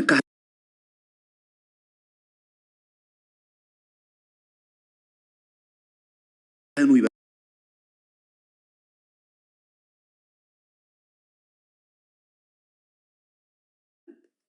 አሁን አቤቱ በሁሉ በእውነት የሁሉ ገዢ ነህ አግብነ ካለ በኋላ የልጅን ስጋ ከኛ ስጋ ጋር አንድ እንዳደረክ የምን ልጅ ያለው ማንን ነው? ክርስቶስን። ያንተን መሲህ ደም መሲሁ ማን ነው? ክርስቶስ ደም ከኛ ደም ጋር አንድ እንዳደረክ እንዲሁ አንተን መፍራትን በልቦናችን በጎ አምልኮትን በልህሊናችን ጨምር ካለ በኋላ መጨረሻ ላይ ያለችውን ልንገር። አሁን እዚህ ጋር በደንብ ስማኝ። የቀደመ በደላችንን አታስብብን፣ አቤቱ ፈጥኖ ይቅርታ ፈጥኖ ይደረግልን። ወደ አንተ እንጮሃለን፣ ወደ አንተ እናለቅሳለን፣ ወደ አንተ እንማልላለን ለዘላለሙ አሜን። ወደ ማን ነው የምንጮኸው? ወደ እርሱ። ወደ ማን ነው የምናለቅሰው? ወደ እርሱ። ወደ ማን ነው የምንማልደው? ወደ እርሱ። ይሄ የቤተ ክርስቲያኗ የሥርዓተ አምልኮዋ አንዱ አካል። ከዚህ ውጪ ሌላ የሚያመልክ፣ ከዚህ ውጪ ወደ ላይ ባዕድ አምልኮ የሚጮህ፣ ከዚህ ውጪ ወደ ጣዖት የሚያለቅስ እርዳኝ ብሎ የሚለምን ማንም ካለ ጠንቋይ ነው፣ መተተኛ ነው። ቤተክርስቲያኗ በመጽሐፏ ደረጃ የጻፈችው አሁን አቤቱ ብላ የምትገዛለት መድኃኒቴ ነህ ገዢ ነው የምትለው እሱን ነው። ያውም ደግሞ የምትናገረው ሁሉን የያዝክነን ብላ የምታምነው። ከዛ የሁሉ ንጉሥ ነህ፣ ሁሉን የምትገዛ ነህ፣ በዛስ ሁሉን የምታድነ እኮ ቅዳሴ ዲዮስቆሮስ ያለ እኮ አንተ እኮ አልተወለድክም እኔ እኮ አልተወለድኩም ሲጻፍ ይሄ በቅዳሴዋ ጊዜ ብዙ ሰው ቅዳሴ አስቀድሳለሁ ብሎ ይነግረናል። ኦርቶዶክስ ነበርኩኝ ይለናል። በነገራችን ላይ ጾም ከተፈታ በኋላ ባለ 50 አብዛኛው የሚቀድሰው ቅዳሴ ዲዮስቆሮስ ነው። ይሄ ቅዳሴ ይነበባል። የቤተ ክርስቲያኒቷ መድኃኒት ገዥዋ ፈጣሪዋ ይሄ ነው። ከዚህ ውጭ የሚያደርግስ በግለሰብ ደረጃ ቅድም እንዳልነው ከናንተ ከቸርች ውጪ በካራቴ አጋንንት የሚያወጣ ሰው አለ ታውቃለህ። ባንክ ቡካችሁን አምጦ የሚነግር ሰው አለ። ግን እስቲል ነው በቸርች ውስጥ ነው ያሉት ታውቃለህ። ያውም እናንተ ኦፊሻሊ፣ እኛ ጋር ግን ኦፊሻሊ ይሄን የሚሰራ ጥንቆላ የሚሰራ መርጌታም ይሁን ቄስም ይሁን ዲያቆን ቢገኝ ታውቃለህ ምን እንደሚደረግ። ኢቭን ቤተ ክህነቱ ዝም ቢለው ህዝቡ ራሱ አይለቀውም። ህዝቡ ምዕመኑ የኛ ምዕመን ራሱ አይለቅም። መተት የሚሰራ ቄስ ቢያገኝ በደብሩ ሰበካ ጉባኤም ሆነ አስተዳዳሪ ወይም ጳጳሱ ከበር ቢያደርግለት ቢሸፍንለት ዝም ቢል ህዝቡ አይለቅም። ይገርም እስቲል አሁን ምነግር አሁን ያለውን ነው ከረንትሊ ቢያንስ ህዝቡ እንኳን ያጋልጧል። የቤተ ክህነት ሰዎች እንኳን ተሞዳሙዶ ዝም ቢሉ ማለት ነው ያንሰው። ስለዚህ በአቋም ደረጃ የእናንተ ትምህርት ማንን ነው የምታመልኩት? ምንድነው ትምህርታችሁ? ምንድነው የምትሉት ካልከን ምንለው ይሄንን አንድ የመጨረሻ ልንገር። እዚህኛው ላይ ኪዳን አለ ማይቋረጥ ኪዳናችን ማለት እና ስለ ክርስቶስ የተነገረውን ልንገር። አቤቱ ኢየሱስ ክርስቶስ ወይ በደምብ ስማ፣ ስሙን ጠርተን ማለት ይሄ ኪዳን ነው ጧት የሚባል ነው። አቤቱ ኢየሱስ ክርስቶስ ወይ ቁርጥ ልመናችንን ስማን። አይገርምም? ቁርጥ ልመናችንን ስማን። ድዳ ለነበሩት ቃል፣ ለተሰበሩት ምርኩዝ፣ ለእውራን ብርሃን፣ ለሃንካሶች መሄጃ፣ ለምጻሙን የሚያነጻ ሆናቸው። አንዴ ጠብቁኝ። አይ ቲንክ እየተረዳኸኛል ይመስለኛል። አንዴ ቆይ 2 ደቂቃ ወይ ዘማሪያም ሄሎ፣ ይሰማል አይደለ? አይሰማም? ዘማሪያም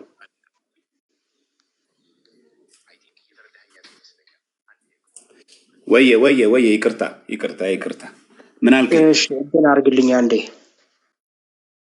እሺ እንትን ለንደን የሚል አካውንት አለ በሌላ ኩልክ። እሺ ስልክ ልቀይር ስለሆነ በዛኛው ስልክ ልግባ፣ በዛኛው ስልክ ሳበኝ። እሺ አለ ሪኩዌስት ልከህልኛል?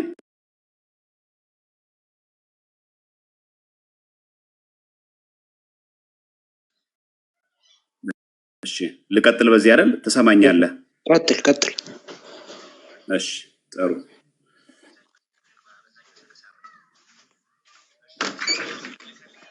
እሺ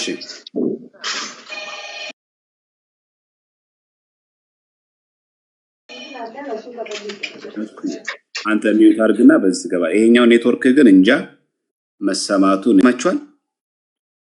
ከስር ላላችሁ ሊሰማችኋል አይደል? ለንደን ይሰማሃል? ይሰማሃል? ለንደን ተስፈሽ ይሰማሃል? ይሰማል። ጥሩ። አይ ድንገት እሺ ጥሩ። አይ ድንገት ቻርጅና ምን አስቸግሮ?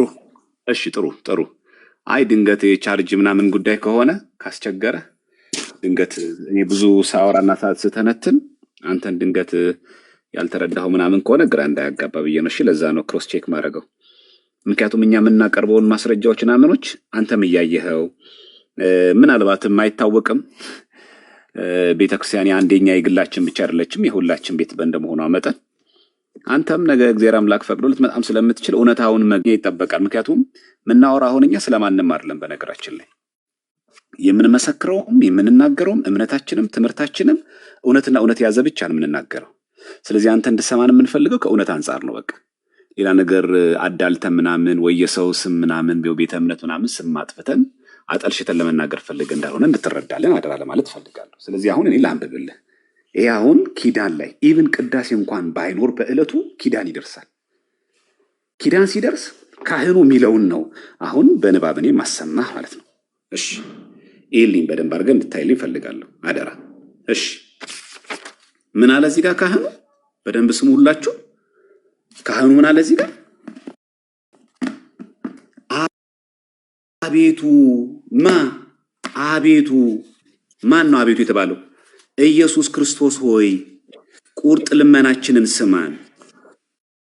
ቁርጥ ልመናችንን ስማ ማለት በቃ ኤግዛክትሊ እኔ ምለምንህን ልመና ጽኑ ልመናዬ ስማ። ድዳ ለነበሩት ቃል፣ ለተሰበሩት ምርኩዝ፣ ለእውራን ብርሃን፣ ለአንካሶች መሄጃ፣ ለምጻሙን የሚያነጻ ሆናቸው።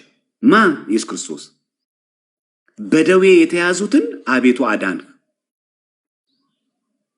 ዶንቆሮችን ፈወስ፣ ሞትን ዘለፈው፣ ጨለማንም ሳቀየው።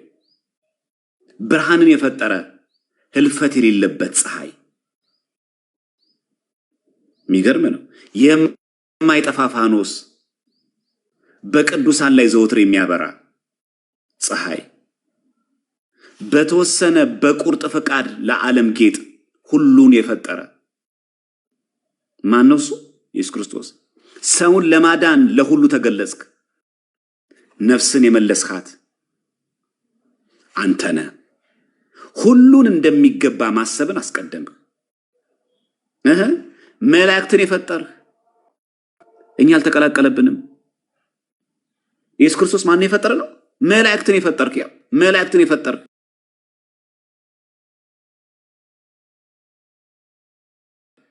የሁሉ አባት የሁሉ ጌታ። ከየት ነው እያነበብኩልህ ያለሁት? ከመጽሐፈ ኪዳን ዘወትር ምንለውን ይሄ መላእክትን የፈጠርህ የሁሉ አባት የሁሉ ጌታ። በፕሮቴስታንት አንዱ ምናየው ትችት ነው አይደል? ጌታ ማለት ትፈራላችሁ። ይሄ እኮ በየቀኑ እኮ ካህኑ የሚለን ነው። ይሄ እኮ በየቀኑ እኮ ምንለው ነው እኮ የሁሉ ጌታ፣ የዓለም ጌጥ፣ ምድርን የፈጠርሃት፣ ዓለም ሳይፈጠር የነበረ ጥበብና ዕውቀት ከአብ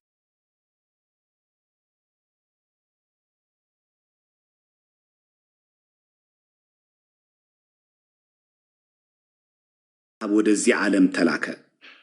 ይህ አናኗር የማይለታይ መንፈስ ነው። ስለዚህ እኛ አገልጋዮች እንደምናችን ነው ጸሎታችን ታይታል። ስለዚህ በእኛ ቤተክርስቲያን ዘንድ ምን አየን? በእኛ ቤተክርስቲያን ዘንድ በፍጹም ወደ የትኛውም መንገድ፣ ወደ የትኛውም ጥንቆላ፣ ወደ የትኛውም መተት ፈጽሞ መሄድ እየተከለከለ ነው። ምናመልከው ማንን ነው? የሁሉ ጌታ ማን ነው? የሁሉ ፈጣሪ ማን ነው? ይሄው አየን። ፈጽሞ የተከለከለ ነው። እሺ ትእዛዝ ሳላችሁ እንደዚህ የሚያረግስ ከሆነ ወንበዴ እስካጋጠማችሁ ይሄው መጽሐፈ ሲኖዶስ ዘሐዋርያት የተመለከቱ። ይሄንን እኛ የምንቀበለው ተስፍሽ 80 አሐዱን ነው። ከ80 አሐዱ ውስጥ 27 የሐዲስ ኪዳን መጽሐፍቶች አሉ፣ 8 የሥርዓት መጽሐፍቶች አሉ። አንዱ ስለምን ይሄ የ8 የሥርዓት መጽሐፍት እንደሚናገር ላሳየ። ኤጲስቆጶስ ወይም ቄስ ወይም ዲያቆን ከጭፈራ ጋር መኖርና እጽፍ ድርብ ማድረግ ቢፈልግ የጭፈራ አለቅነት ሹመትና የክህነት ሹመት መያዝ ቢፈልግ ይሻር ዘንድ ይገባዋል። ናይት ክለብም አንደኛ፣ ቤተክርስቲያንም አንደኛ፣ የናይት ክለብም አለቃ ነኝ የማህሌትም አለቃ ነኝ ካለ ይወገዝ። አይታለኛ ጋር ጥብቅ ንግግራችን በፍጹም ነው የማንታገሰው። በፍጹም አይ በስነ ምግባር ጉዳይ ላይ እኛ ያለን አቋም ወደዛ ሄዳለሁ ወደዚህ መጣለሁኝ እዛ ቤትም ሄዳለሁኝ እዚህ ቤትም መጣለሁኝ በዛ በኩልም እዚህ ጋር አገለግላለሁ በዚህ በኩልም እዛ ጋር አገለግላለሁ የሚል ሰው ካለ ማለት እንዲህ የሚያረክ ካለ ፈጽሞ ያለ ነው የሚለው የተወገዘ ነው።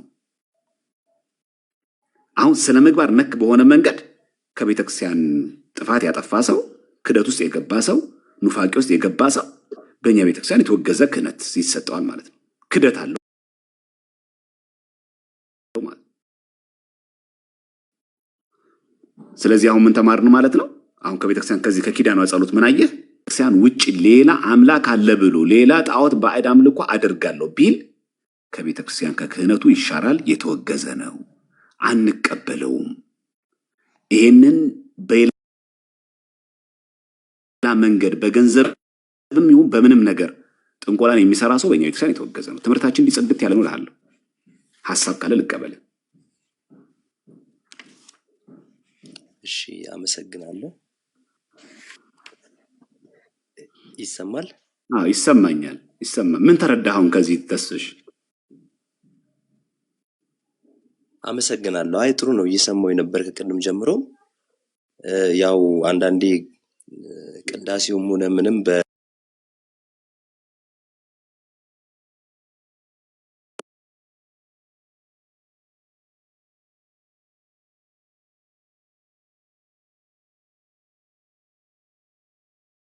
ሰምቻለሁ። አመሰግናለሁ።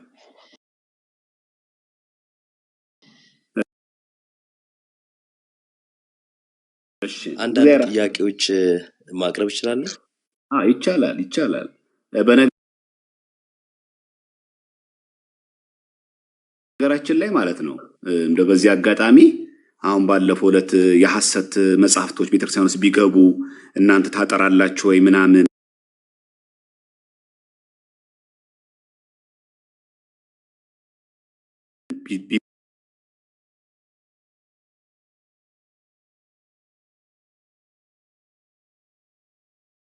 ቁጥር እንዲገቡ ያደረገ ሰው ቢኖር ከቤተክርስቲያን ድርም የሐሰት ትምህርት የሐሰት መጽሐፍ በገድልም ይሁን በድርሳን በየትኛውም መንገድ ቀላቅሎ ለማስገባት የፈለገ ሰው ካለ ይህ እኮ እናንተ ስላላችሁ እኮ የጻፍነው እኮ አይደለም እኮ ተስፍሽ። የሚገርም አንደራደርም፣ በፍጹም አንሰማም። አየ ቀላቅሎ ምን አድርጎ ቢያስገባ ኢቭን በህግ መጽሐፍ ጣዖት አምልኮ ነው ከተባለው ከመዳራትና ከማመንዘር የተነሳ ስለነፍሱ ስለንሳው ልቅሶ ያብዛ። ምን ያደረገ ጣዖት ያመለከ። ስለዚህ በእኛ ቤተክርስቲያን በፍጹም እንደዚህ ነገር ቢያደርግ የሐሰት መጽሐፍቶችን ቀላቅሎ ቢያስገባ በፍጹም ነው ማንሰማው ማለት ነው። ስለዚህ አሁን ከዚህ የምትረዳው ነገር ምንድነው? ኢቭን አንድ ሰው ኒዮኑፋቄን ነገር ቢያስገባ ቤተክርስቲያን ውስጥ መጽሐፍ ቢያስገባ እሱ ራሱ ይሻራል። ለድርድር ማንቀና ቀርቦ ነገር ማለት ነው። ለዚህ አሁን ቅድም ያልኩት ለምንድነው ይሄ አሁን እናንተ ቤት እንደዚህ ምርግትና እንደዚህ የሚሰሩ አሉ፣ ጥንቆላ የሚሰሩ አሉ፣ በየቤተ እምነቱ አሉ። ምን ጥያቄ የለውም። እኛ የለም ብለን አንዋሽም። እንደዚህ የሚሰራ ሰው አለ፣ ከቄስ አለ፣ ከዲያቆን አለ፣ ከየትኛውም ነገር ይኖራል፣ በየቦታው አለ። አቋማችሁ ግን ምንድነው? እናንተ ጥሩ የምታምንበት ነው ቤተክርስቲያን አይደለም። ተሽሞንሙን የያዘችው ነው አይደለም። አቋም አላት በዚህ ጋር አዎ አላት። እውነት ይሄን ነገር ኦፊሻል ታወግዛላችሁ? አዎ እናወግዛለን። ቅድም እንዳሳየው ማለት ምንም አትደራደሩ፣ ምንም አንደራደርበትም እንጂ ይሄ ተውት ምናምን እንለፈው የኛ ሰው ነው ምናምን ተብሎ የምናልፈው ነገር የለንም። የተወገዘ ነገር የተወገዘ ነው። ከጥንቆላ ጋር በተያያዘ ይሄን ስራ የሚሰራ ማንኛውም ሰው ካለ በእኛ ቤተክርስቲያን የተወገዘ ነው እንጂ በእኛ ቤተክርስቲያን ተቀባይነት ያለው አይደለም ነው። ተጨማሪ ጥያቄ ልቀበልና ልጨርስ ካንተ ጋር። እሺ አመሰግናለሁኝ። እንግዲህ አንተ ዛሬ የነገርከኝ ያው ኦርቶዶክስ ያው ራሱን የቻለ ነው ማለት ነው አሁን የነገርከኝ። ምክንያቱም እነኚህ ሰዎች እንዳሉ ያው እናውቃለን፣ ብዙንም ያውቃል፣ ብዙንም ሰዎች ያውቃሉ። አይ አንቀበልም ካልከኝ በቃ እንደማትቀበሉ ልመንና እዚህ ጋር አንዳንድ እንደው ጥያቄዎች ልጠይቅ። እሺ በኦርቶዶክስ ቤተክርስቲያን ውስጥ ክርስቶስ ብቻ ለመዳን በቂ ነው ብላ ታምናለች። ምን ማለት ነው ኢየሱስ ብቻ ማለት? ኢየሱስ ክርስቶስ ብቻውን ለመዳን በቂ ነው ብላ ታምናለች የኦርቶዶክስ ቤተክርስቲያን? አዎ፣ ይሄ ኢየሱስ ብቻ የሚለው ትርጉም ምንድን ነው? እሱን ትርጉም ነው እኛ ማንቀበለው። አሁን እዚህ ጋር እኛ ማብራሪያ አለን። አሁን እናንተ ቆይ የማንቀበልበትን ልንገርህ፣ የምንቀበልበትንም ልንገርህ። ምኑ ጋር ነው ስህተት፣ ምኑ ጋር ነው ስህተት ያልሆነው የሚለውን ነገር ለመግለጽ ማለት ነው። በፕሮቴስታንት ኢየሱስ ብቻ ሲል ምን እያለ ነው ታውቀዋለህ ተስፍሽ? ፕሮቴስታንት ኢየሱስ ብቻ ሲል ምን እያለን ነው? እኔ ፐርሰናል አይደለም። አይ እንዴ ቤተ እምነት ላይ ለምሳሌ እሺ ቆይ አባባሌ ገብቷል። ለምሳሌ ክርስቶስ ብቻ ሲል ፕሮቴስታንት ምን እያለ ነው ታውቀዋለህ? ኢየሱስ ብቻ የሚለውን እኛ የምንቃወመው ለምን ይመስልሃል? ማለት ክርስቶስ የተሰቀለው እና ያዳነን ማዳን ስለሚያንስ የቅዱሳን እገዛ ያስፈልጓል ብለን እያሰበን መስሎ ሆነ። እንደዚህ አይነት እኛ ፐርስፔክቲቭ ያለን ይመስልሃል? ምክንያቱም ይሄ ማጥራት ስላለብን ማለት ነው።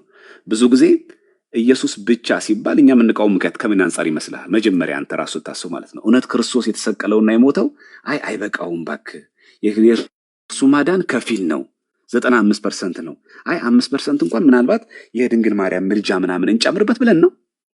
እውነት እንደዛ ነው አንተ የምታስበው? እኛ ቤተክርስቲያን ያለውን የነገረ ክርስቶስን ስትሰብክ ቤተክርስቲያናችን የምትናገረው የቅዱሳን ምልጃ ብሎ መናገር ማለት ክርስቶስ ስለሚያንሰን እንጨምርበት፣ እንደው የቅዱሳን ምልጃ ትንሽ ብንጨምር ብለን አስበን ነው። እንደዛ ታስባለህ? አሁን በጠየቅኩት ጥያቄ እንደው ግልጹ ቢመለስልኝ ደስ ይለኛል። ለምንድን ነው ይሄንን ያልኩት? መጽሐፍ ቅዱስ ከሚለው ተነስቼ ነው ልጠይቅ የቻልኩት እንጂ አሁን ፕሮቴስታንቶች እምነቶች በሚሉ ሳይሆን መዳንም በመሰረቱ በግል ስለሆነ ክርስቶስ ኢየሱስ ለመዳናችን በቂ ነው ብላ ታምናለች የኦርቶዶክስ? መዳን በግል ነው ግን ወንድም አለ እውነትን ነገር መዳን በግል ነው። ሰዎች ሲኦልም ሰማይም የሚገቡት ያው በግል ነው እኮ ማለት በግል እኮ ማለት መዳን በግል ነው ሴንስ አይስልም። መዳን በግል ነው ስትል ድህነት የሚገኘው እንደ ግል አዳኝ የሚለውን ለመተርጉም ፈልገህ ነው ወይስ ደግሞ እያንዳንዱ ሰው በየራሱ ይጠየቃል ነው? በየራሱ ነው የሚጠየቀው። በየራሱ ይጠየቃል አይደለም? አንድ ሰው በግሉ ይጠየቃል። ግን አሁን ለምሳሌ እንደ ግል አዳኝ ተቀበል ሲባል ምን ማለት ነው በእናንተ? ክርስቶስ ኢየሱስ እንደሞተልኝ ለኔ ብሎ እንደተሰቀለ ኃጢአቴን እንደወሰደ በግሌ ነው ማምነው ነኝ። ማህበሩ ሳያምንም ሁሉም በግሉ ያምናል። በግሉ ያምናል። ከዛም ማህበር ሲሆንም ያው አንድ ላይ ለማምለክ እኮ ነው የምንገናኘው እንጂ ለመዳን አይደለም። በመሰረቱ የቤተክርስቲያን ስብስብ እኮ እርግጠኛ ቤተክርስቲያን ሲሰበሰቡ እርግጠኛ ነህ? ላገለግል ሲሄድ እኔ አሁን ላገለግል ሲሄድ ልገለገልም ብሄድ ለመዳን አይደለም። ኦልሬዲ ኦኬ። የሚያምኑ ሰዎች የሉም? መተው የሚያምኑ ሰዎች የሉም እዛ ውስጥ እኮ። እሱ እንደየግሉ ይወሰናል። እንደየግሉ ይወሰናል። እኔ ለምሳሌ ከኔ ብትነሳ አምኛለሁ፣ ድኛለሁ፣ ከቅዱሳን ጋር ህብረት ለማድረግ ነው የምሄደው። ያ ቦታ የምሄድበት ቦታ ማለት ነው እኮ። አሁን የምታደርግበት ህብረት ታደርጋለህ፣ የክርስቶስን ወንጌል ትሰብካለህ። ያንን ወንጌል ስትሰብክ የሚያምኑ ሰዎች የሉ? አዎ፣ በግል የሚያምኑ ሰዎች ይኖራሉ። አዎ፣ እሱን ነው የምናወራው ያለ ነው እኮ ወንድም አለም። ታዲያ ልክ አሁን እነዚህ በግል የሚቀበሉ በግል የሚያምኑ ሰዎች ወደ እምነት ጎዳና ሲመጡ አየህ፣ እምነትን ለማመን ወደ እምነት መንገድ ሲመጡ ጌታ በራልኝ ብለው እናንተ ቸርች ላይ የሚመሰክሩ ብዙ ሰዎች የሉ? አሉ። ስለዚህ የምናወራው እሱን ነው ባጭሩ ግን እንደመሰለ ባጭሩ ይሄን ሁሉ ለምንድን መሰለ ጠየቁ። ያንተ ጥያቄ ላይ ለመመለስ አይደለም። ኢየሱስ ብቻ የሚለው ትርጉም እኛ ለምንድን ነው የማንቀበለው የሚለውን ነገር አንድ ነገር ላሳየ። ክርስቶስ ብቻ የሚለው ከአምስቱ ብቻዎች አንዱ ነው አይደለ?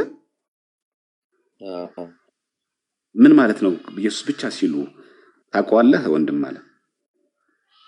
እንደየሰው ትርጉም ይኖረዋል። አሁን እኔ የጠየቁት ለምሳሌ ዮሐንስ ወንጌል ልምጣና እንደየሰው ሳይሆን እያጠራ ነው እንዴ እንደየሰው ሳይሆን ታስሽ መነጋገር ያለብን እንደየሰው ሳይሆን እንደ ቤተ እምነቱ ንገረኝ። እንደ ቤተ እምነቱ ለምሳሌ አሁን አንተ ምንድነው ቃለ ሕይወት ነህ አይደለ? ቃልተም እኔ ቤተክርስቲያን ተክዬ እኔ የቸርች መመራ ነኝ። ኦኬ እኮ ምንድነው የምትባለው አንተ አሁን? የኛ ቸርች የኢየሱስ ክርስቶስ የትንሣኤው ኃይል ነው የሚለው እኮ። የትንሣኤ እኮ ምንድን ማለት መካነ ኢየሱስ ናችሁ? ቃለ ሕይወት ነው የምትባሉት?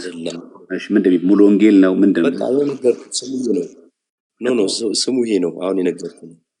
ከሙሉ ወንጌል ጋር ከምንም ጋር ያው በአንድ ህብረት ውስጥ ነው ያለነው። ችግር የለውም እኮ በቃ እሱን የፈለኩት እኔ እኮ በአንድ ህብረት ውስጥ ነው ያላችሁት አይደለ? እኮ ገባኝ። ስለዚህ አሁን ኢየሱስ ብቻ ስትሉ ምን እያላችሁ ነው? ይኸውልህ አሁን እኔ ላነሳልክ የፈለኩትን ጥያቄ ክሊር ላድርገው። እኔ ልጠይቅ የፈለኩት የዮሐንስ ወንጌል ምዕራፍ 14 ቁጥር 6 ያለውን ቃል ነው። ኢየሱስም እኔ መንገድና እውነት ነኝ የሚለውን ቃል ነው።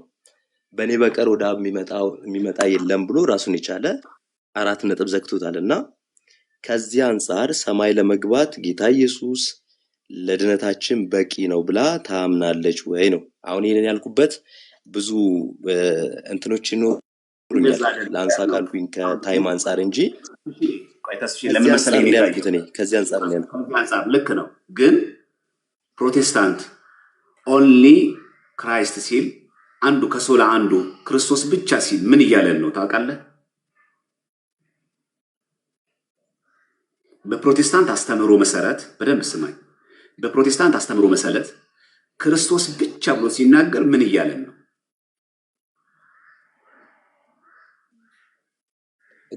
አሁንም ቢሆን የሞተልን የተሰቀለልን እሱ ብቻ አይደለ? ሌላ ማለት አይደለም። ምንም ነገር የለውም እኮ አለው። ከዛ አንፃር ነው። ቆይ አለው ያለበትን ልንገርህ። ለምን እንደምንቃወም ልንገርህ። ክርስቶስ ብቻ ሲል ለዓለም የተሰቀለው ለዓለም ያዳነን የተሰቀለልን የሞተልን እሱ ብቻ ነው ቢል ኖሮ ከኦርቶዶክስ ጋር ግጭት የለውም። አይታል ምኑ ጋር ነው ግጭት ያለው? ክርስቶስ ብቻ ነው በማመን የምታገኘው። ከዚህ ጋር ተያይዞ የሚያስፈልግ ክህነት የለም። በክህነት በኩል ያለ በጥምቀት በኩል ያለ በቁርባን ያለ ነገር የለም። ክርስቶስን ብቻ በማመን ታገኛለህ። ይሄ ነው ከኛ ጋር ያለው ግጭት እንጂ በፕሮቴስታንት አስተምሮ ራሱ ክርስቶስ ብቻ ሲል አይ ማርያምን ሳይጨምሩ ቅዱሳንን ሳይጨምሩ እያሉን አይደለም። እንደዛ ቢሆንማ ማን ይጋጫል? ወደኛ አሁን አንተን ኮንሴፕት ደግሞ ሳመጣው ለዓለም የተሰቀለው ክርስቶስ ብቻ ነው። አዎ ኦርቶዶክሳዊ ትምህርቱም እሱ ነው። ያዳነን ተሰቅሎ ሞት ያዳነን እሱ ብቻ ነው። አዎ እሱ ብቻ ነው ስል ምን ማለታችን ነው? ግን የአብን ፈቃድ አለ፣ የመንፈስ ቅዱስን ፈቃድ አለ። ምክንያቱም የተሰቀለው ማን ነው? ክርስቶስ። ምን የሚል ጥቅስ አለን? ከላይ ደግሞ እግዚአብሔር አንድያ ልጁን እስኪሰጥ ድረስ ዓለሙን እንዲሁ ወዷልና። ማን ነው እግዚአብሔር የተባለው እዚህ ጋር? አብ። ማን ሰጠ? አንድያ ልጁ። አንድያ ልጁ ማን ነው? ወልድ። ስለዚህ በሰው ልጆች መዳን ውስጥ የሥላሴ ፈቃድ አለ። አሁን በአንተ ኮንሴፕት ስናመጣው ማለት አሁን ብዙ ሰው ክርስቶስ በቂ ነው አይደለም ብሎ ይጠይቀናል። እኛ መች በቂ አይደለም ማለት ታዲያ የቅዱሳን ምልጃስ የቅዱሳን ጻድቃስ እዚህ ጋር አይገናኝም። ምክንያቱም እኛ የቅዱሳን ምልጃ ቅዱሳን ስለኛ ይለመናሉ ብለን ወይ እኛ ወደ ቅዱሳን የምናቀርበው ልመና የክርስቶስ ሞትና ትንሣኤ አይበቃንም ብለን አይደለማ፣ ያንሳ ብለን አይደለማ፣ ይጨምራሉ ብለን አይደለማ። ማንም ቅዱስ ማንም ጻድቅ በክርስቶስ ሞትና ድህነት ትንሣኤ ላይ ቅንጣት ያክል ይጨምራሉ ብለን አስበን አይደለም እኛ አማልዱ ምንለው። አለቀ። አይገናኝም ከዛ ጋር። የተሰቀለው ማን ነው? አካላዊ ቃል ኢየሱስ ክርስቶስ ብቻ ለዓለም ቤዛ ሆኖ የተሰቀለው ማን ነው? መድኃኒዓለም ኢየሱስ ክርስቶስ ብቻ። ሰዎችን ከኃጢአት ማሰሪያ የፈታው ማን ነው? ምን ጥያቄ ያለው እዚህ ጋር? ከአምስቱ ሶላዎች አንዱ ሶላው ግን ትርጉሙ ይሄ አይደለም ነው እያልኩ ያለሁት። አየህ፣ አምስቱ ሶላ ይሄን ቢናገር ኖሮ ተቃውሞ እዚህ ጋር አለ። ምን ነበር አምስቱ ሶላ የሚለው? ኢየሱስ ብቻ ሲል ተመልከት እስቲ። ኢየሱስ ክራይስት ኦንሊ ሲል ሲያው በደንብ እስቲ ምን ብሎ የሚናገረው? ክርስቶስ ብቻ ብሎ ሲናገር ክህነት አያስፈልግም፣ ጥምቀት አያስፈልግም፣ ሚስጥራት አያስፈልጉም፣ ክርስቶስ ብቻ በቂ ነው ነው። ይሄ ነው ክደቱ። ስለ ቅዱሳን ምልጃም እንኳን አነሱም ቆል እንትን ላይ አምስቱ ሶላ ላይ ራሱ ምን ብሏል? ራሱ ሐዋርያት ራሳቸው ኤጲስቆጶስ ለመሆን የሚወድ ቢኖር ዲያቆን የሚወድ ቢኖር አላለው? ራሱ ደግሞ ጌታም ብሎ ተናግሯል። በሐዋርያቱ በኩል የተናገረው ለቤዛ ቀን ማነው በገዛ ደግሞ የዋጃትን ቅድስት ቤተክርስቲያንን ትጠብቋት ዘንድ እናንተን ጳጳስ አድርጎ ለሾመባት ለራሳቸውን ለመንጋው ተጠንቀቁ።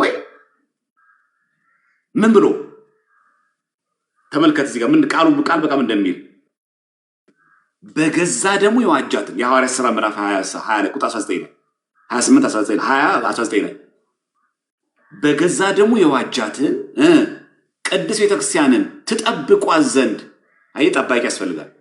ምን እናንተን ጳጳሳት አድርጎ ለሾመባት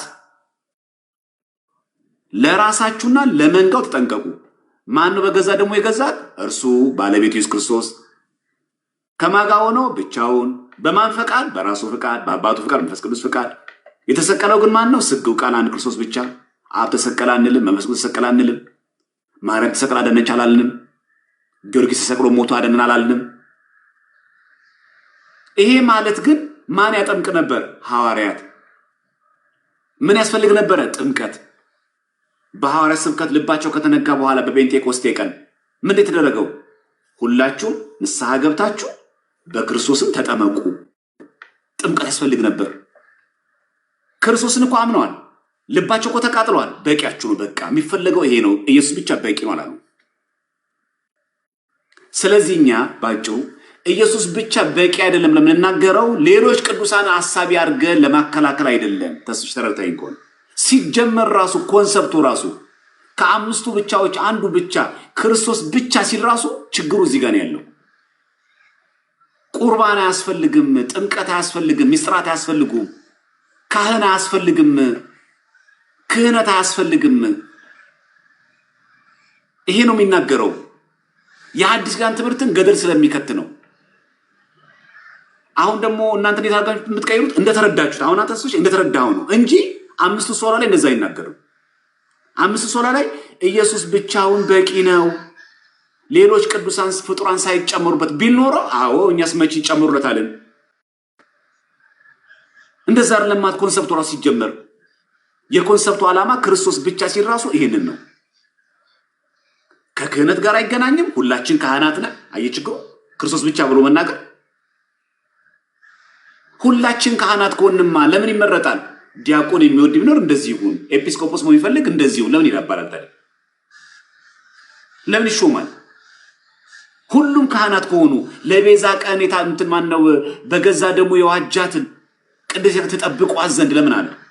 እናንተን ጳጳሳት አድርጎ ለሾመባት ይላል። ለምን ይሾማል? ሁላችን ካህናት ከሆነ ለምን ይሾማል?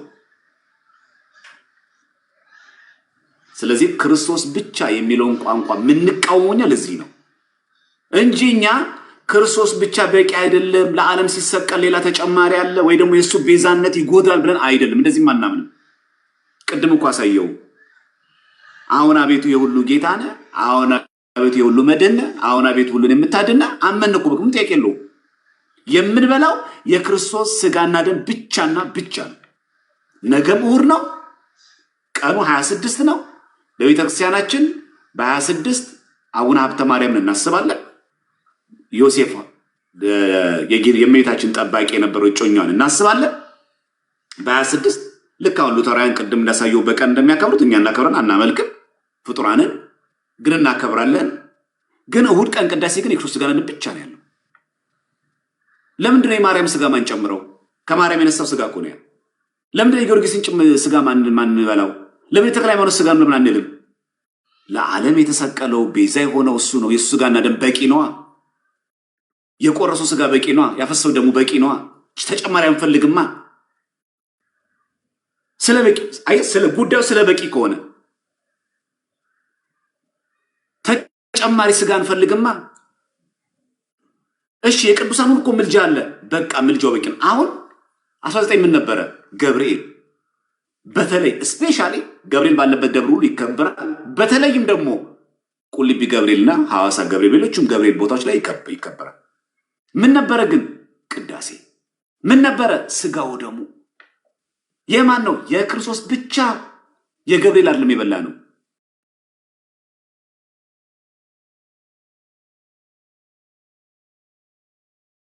ለምን? ክርስቶስ ብቻ በቂ ነው። በዚህ ሴንስ ከሆነ ጉዳዩ እንጂ ወይ ዛሬማ ገብርኤል ነው በቃ ገብርኤል ስለሆነ ጌታን እንተወውና የቂርቆስና የኢየሉጣን እንቀበል አላልንም፣ አንልም። የምንበላው ስጋና ደም የክርስቶስ ነው። አይታል። ነገም 26 እንደዛ ነው። 27 ሰኞ መድኃኒዓለም ቀን እንደዛ የምናደርገው 28 አማኑኤልም እንደዛ ነን። 29ም ባልወልድም እንደዛ ነው። በ30 በዮሐንስም ስናስቀድስ እንደዛ ነው። የሚገርም አሁን ነሐሴ ጾማለን 16 ኪዳነ ምሕረት ፎር ሰርፕራይዝ ደግሞ ሉተራውያን ሉተር የመሰረተው ሉተር ድንግል ማርያም ተነስታለች ብሎ ያምናል። እሱ ሌላ ጊዜ እናየዋለን። ግን እኛ ምን ጾም ፍልሰታ ጾማለን። 16ቱም ቀን ቅዳሴ አለ። 16ቱም ቀን የክርስቶስ ሥጋና ደም ብቻ ነው የምንቀበለው። ቅዳሴ ካለ ከክርስቶስ ሥጋና ደም ውጪ ምንም ነገር አይቀርም። ይሄ ብቻ ነው የሚገርም። ከቅዳሴ ከመጽሐፍ ቅዱስ ውጪ ገድልና ድርሳን ቅዳሴ ላይ አይነበብም። የሚገርም ቅዳሴ ላይ ገድል አይነበብም። ቅዳሴ ውስጥ ድርሳን አይነበብም። የሚነበበው መጽሐፍ ቅዱስና መጽሐፍ ቅዱስ ብቻ ነው። የቅዳሴ ብቻ ነው። ከዚህ ውጭ ፈጽሞ አይፈቀድም። 16 የሚገርም እኮ ጾሙ ፍልሰታ ጾም ነው። የእመቤታችን ሞቷና ዕረፍቷና ትንሣኤው ነው የምናስበው። በዚህ ሁሉ ግን ስጋው ደግሞ የክርስቶስ ነው። ክርስቶስ በቂ ነው ወይ ብለን ስላመን አይደል? አይ አንድ ቀን የማርያም ስጋ እናድርገው ግድ የላችሁ፣ አንድ ቀን የጊዮርጊስ እናድርገው፣ አንድ ቀን የተክልዬ እናድርገው ስለማይበቃ ብለን ቢሆን ኖሮ አይ እናንተ እኮ ከዚህ ጋር ጨምራችሁ የቅዱሳንን ምልጃ ስለምትቀበሉ ካላችሁን ደግሞ እንዴ ሉተራውያን እኮ ቅዱሳን ምልጃ እኮ ይቀበላሉ። ስለዚህ ኢየሱስ አይበቃም ብለው ነው። በሰማይ ያሉ ያረፉ ቅዱሳን ስለኛ ይለምናሉ ብለው ያምናሉ ሉተራውያን።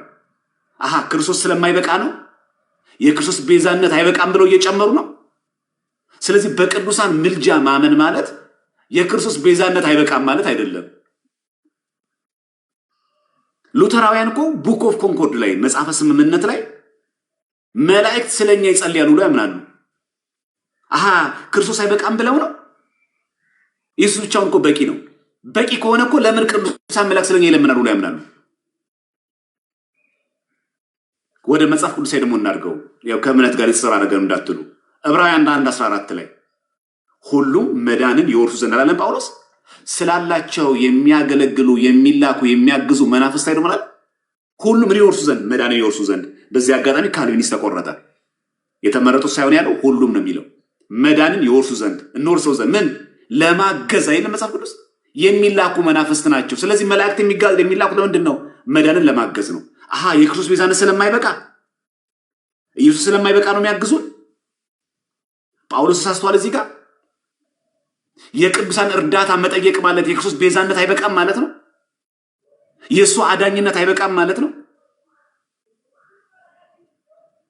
ለዚህም ነው ፕሮቴስታንቲዝም ማለት መጀመሪያም ከመሰረቱ ራሱ ክርስቶስ ብቻ ብሎ ሲናገር ክርስቶስ ብቻውን በቂ ነው ብሎ ሲነግረን እንደዚህ ብሎ እየነገረን አይደለም። ትምህርቱን ስለምናውቅ እኮ ነው። 5 ሶላ ላይ ጥምቀት አያስፈልግህም፣ ቁርባን አያስፈልግህም፣ ሁልህም ካህን ነህ፣ ክርስቶስን ብቻ ማመን ትድናለህ ለማለት ነው። ክርስቶስ ብቻ የሚለው ነው። አሁን ዘመኗ ግን ምን አደረገች? ብዙዎቹ ስለማያነቡት እነሱ የሚያስቡት ዞር አደረጓትና አይ የሞተልህ ማን ነው? የተሰቀለልህ ማን ነው? ይሄንን አታምነውም ይሉናል። ምን ጥያቄ ያለው እሱ ላይማ። ግን ክርስቶስ ብቻ የሚለው ዶክትሪን ነው ዛሬ ነው የምንቃወመው። ለምንድን ነው? በደንብ እንድሰማ ይፈልጋል። ጥምቀት አያስፈልግም ማለት ነው። ሲጀመር ዶክትሪን ራሱ ከ5 ሶላዎች አንዱ ሶላ ይሄ ነው። ጥምቀት አያስፈልግም፣ ቁርባን አያስፈልግም፣ ሚስጥራት ለመዳን አያስፈልጉ፣ ካህን አያስፈልግም። ሁላችን ካህን ነን፣ እንዲሁ ድነናል።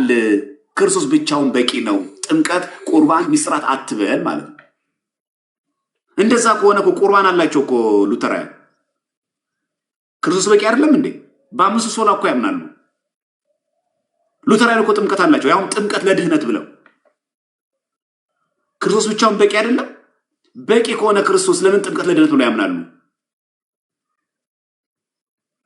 ስለዚህ የምትላተሙት ከማጋ ነው? ከራስ ቤተ እምነት ጋር ነው የምትላተሙት። የቅዱሳንን ምልጃ መጠየቅ የቅዱሳን ተራዳይነት ለኛ ክርስቶስ ስለማይበቃ ነው አያሰኝም። ከሱ ጋር የሚደራደር ፍጥሩም የለንም፣ አናደራድርም። ሲጀመር ከክርስቶስ ጋር ትይዩ የቆመ ቅዱስ የለንም። እንደዚህ አመቻምቸን እንዲህ አንግል ትይዩ አቁመን ፓራራ አቁመን ማን ይበልጣል ክርስቶስ ወይስ ደግሞ ሚካኤል አንልም። ሎቱ ስባል ሚካኤል ፍጡር ክርስቶስ ፈጣሪ ምን አገናኝቶት?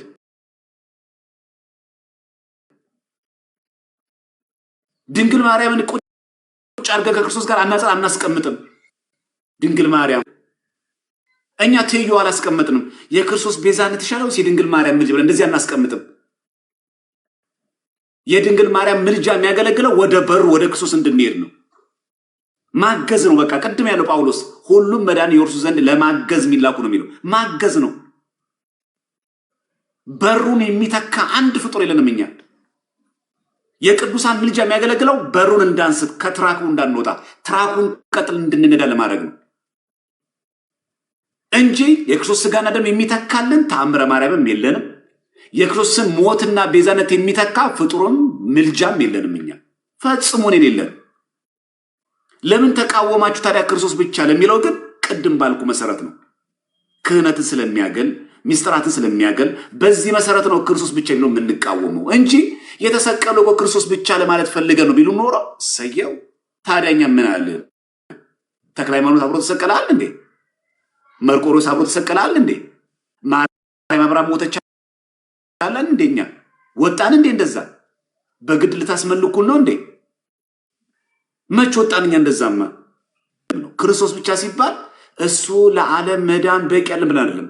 አንድ ሁለተኛ ሚስ ፕሬዘንት የሚደረገው እሱም ብትለምኑት እሱ ማዳን አይችልም፣ ብቻውን ይችላል።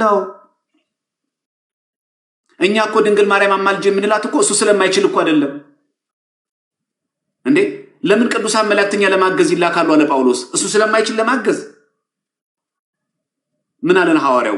በድካማችን የማይራራ ሊቀ ካህናት የለንም እኮ ነው ያለው። ድካማችን እኮ ያውቀዋል። በኃጢአት በበደል በርዝ መውደቃችን እኮ ይረዳል እኮ እሱ አምላካችን እኮ ነው። በድካማችን የማይራራ ሊቀ ካህናት የለንም እኮ ነው የሚለው።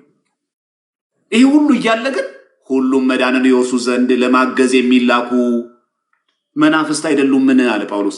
አይ ጳውሎስ ሳስተሃል እኔ አጋዥ አልፈልግም እንለዋለን። ጳውሎስ ለማገዝ ያስፈልጋል መልአክ እያለ እግዚአብሔር አይ እኔ እገዛ አልፈልግም መልሰው ሚካኤልን ትለዋለህ። መታገዝ አለብህ እያለ እኮ ነው። ክርስቶስ ሞቶልሃል ተሰቅሎልሃል። ሚካኤል ግን የሚያግዘው የክርስቶስን ቤዛነት ተክቶ ነው? በፍጹም። ክርስቶስ ስለማይበቃ ሊጨመርልህ ነው? በፍጹም። አንተ ቸርች ውስጥ አንዱ ለአንዱ ይጸልያል፣ አንዱ ለአንዱ እናንተ ከቸርች የሚጸልየው የክርስቶስን ቤዛ ሊተካ ነው? በፍጹም። ስለዚህ እኛ የቅዱሳን ምልጃ የምንወስደው ወደ በሩ ለመግባት ከበሩ ትራክ እንዳንወጣ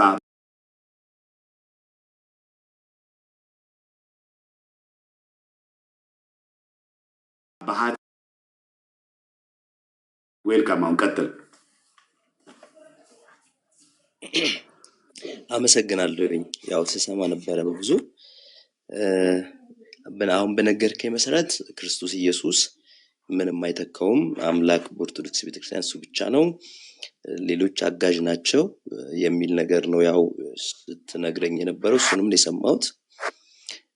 እንግዲህ ክርስቶስ ኢየሱስ ብቻ ከሆነ አምላክ እሱ ደሙን አፍስሶ እሱ ብቻ የሚከበር እሱ ብቻ የሚመለክ ከሆነ ከዚሁ ጋር እንደው ማለት ተያይዞ ቢብራራ ብዬ ያሰብኩት ነገር ምንድነው በቆላሲያስ ላይ ምዕራፍ 3 ቁጥር 16 ጀምሮ የእግዚአብሔር ቃል የሚናገረው ነገር አለው። ስፔሻሊ ቁጥር 17 ላይ እግዚአብሔር አብን በእርሱ እያመሰገናችሁ በቃል ቢሆን ወይም በስራ የምታደርጉትን ሁሉ በጌታ በኢየሱስ ስም አድርጉት የሚል ቃል አለ። ስለዚህ በኦርቶዶክስ ቤተክርስቲያን ጸሎትም ሆነ የተለያዩ ጸሎቶች በተለያየ ስም ነው ያለው፣ በጣም ብዙ ስም ማለት ነው። መጽሐፉ ግን የሚደግፈን በኢየሱስ ክርስቶስ ስም አድርጎት ነው። ለምሳሌ በጸበል ቦታ በተለያየ ስም ነው እንትን የሚባለው። ኢቭን እንኳን ቀደም ባነሳልኝ መሰረት ቤተክርስቲያን በማንም አትሆነችም ስትነግረኝ ነበረ። ከዛ ደግሞ ያው የገብርኤል ቤተክርስቲያን የሚካኤል ቤተክርስቲያን እያለ አለ በጣም ብዙ ቤተክርስቲያን ማለት ነው። እንደሱ ከሆነ ኢቭን በእያንዳንዱ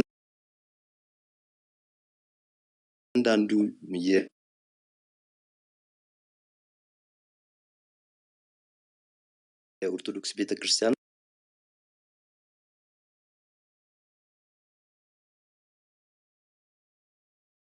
ለምን በኢየሱስ ስም አይዝለይ የእውነት ክርስቶስ ማከል ሌሎች አጋዥ ናቸው ብለን ካመንን ለምንድነው የሚዘመርላቸው? ለምንድነው እሱ በእነሱ ስም የተለያየ ጸሎትስ የሚደረገው? ምክንያቱም የትጓ ነው መጽሐፍ ቅዱስ በዚህ ሊደግፈን የሚችለው ነው የመጀመሪያው። አሁን ያነሳው ጥያቄ በቀላሉ መልስ።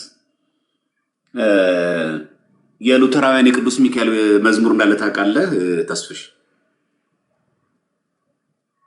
እንደው ስለ ሉትራን ሳይሆን እንደው ቃሉ ላይ ብቻ አሁን ለምን እኔ አሁን እነሱ ራሱን የቻለ ያላቸው ዳስኔድ ኖ በጣም ብዙ ሰማው እንደዛ አይደረግም። አቆይ እኔ እኮ መልስ በንጽጽር ነው የምመልሰው። እኔ ዕቅበተ እምነት ነው የምሰራው። ዕቅበተ እምነት ስሰራ ማዳመጥ አለብህ።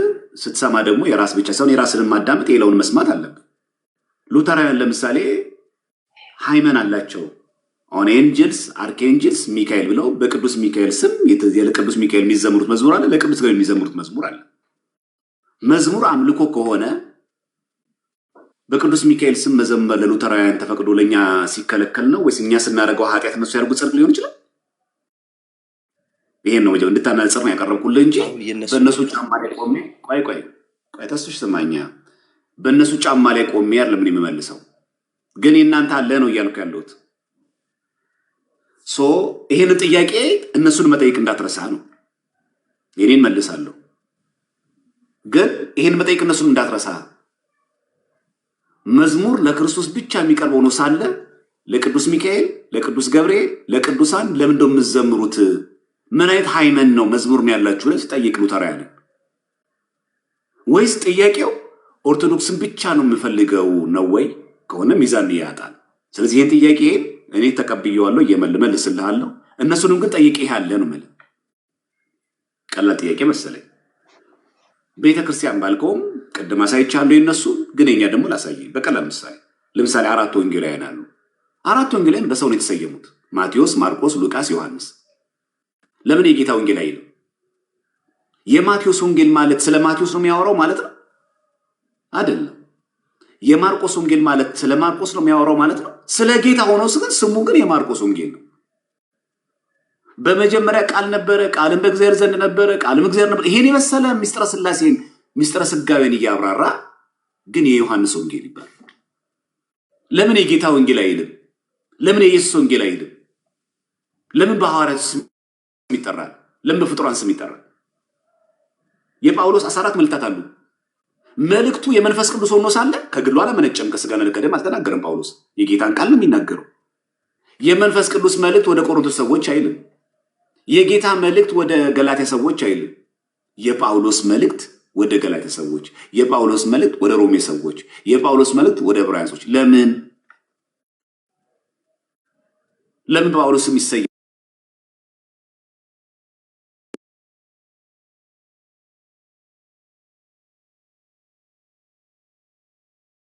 ልክ እንደዚህ እንደማለት ነው ባጭሩ ማለት ነው። ቀደም ደግሞ አሳይቻለሁ የቅዱስ ሚካኤል ቸርች አሳይቻለሁ። ፎሮስ አለ፣ ሴንት ክርስቶፎሮስ ከአንገቱ በላይ የውሻ መልክ የሚመስል ያለው ያውም የአንግሊካን ቸርች ያውም አሜሪካ ላይ አቡነ ቡቺ ብሎ እነ ቀለም የሚሳለቁበት ቁጭ ብሎ አልዛ ላይ አለ።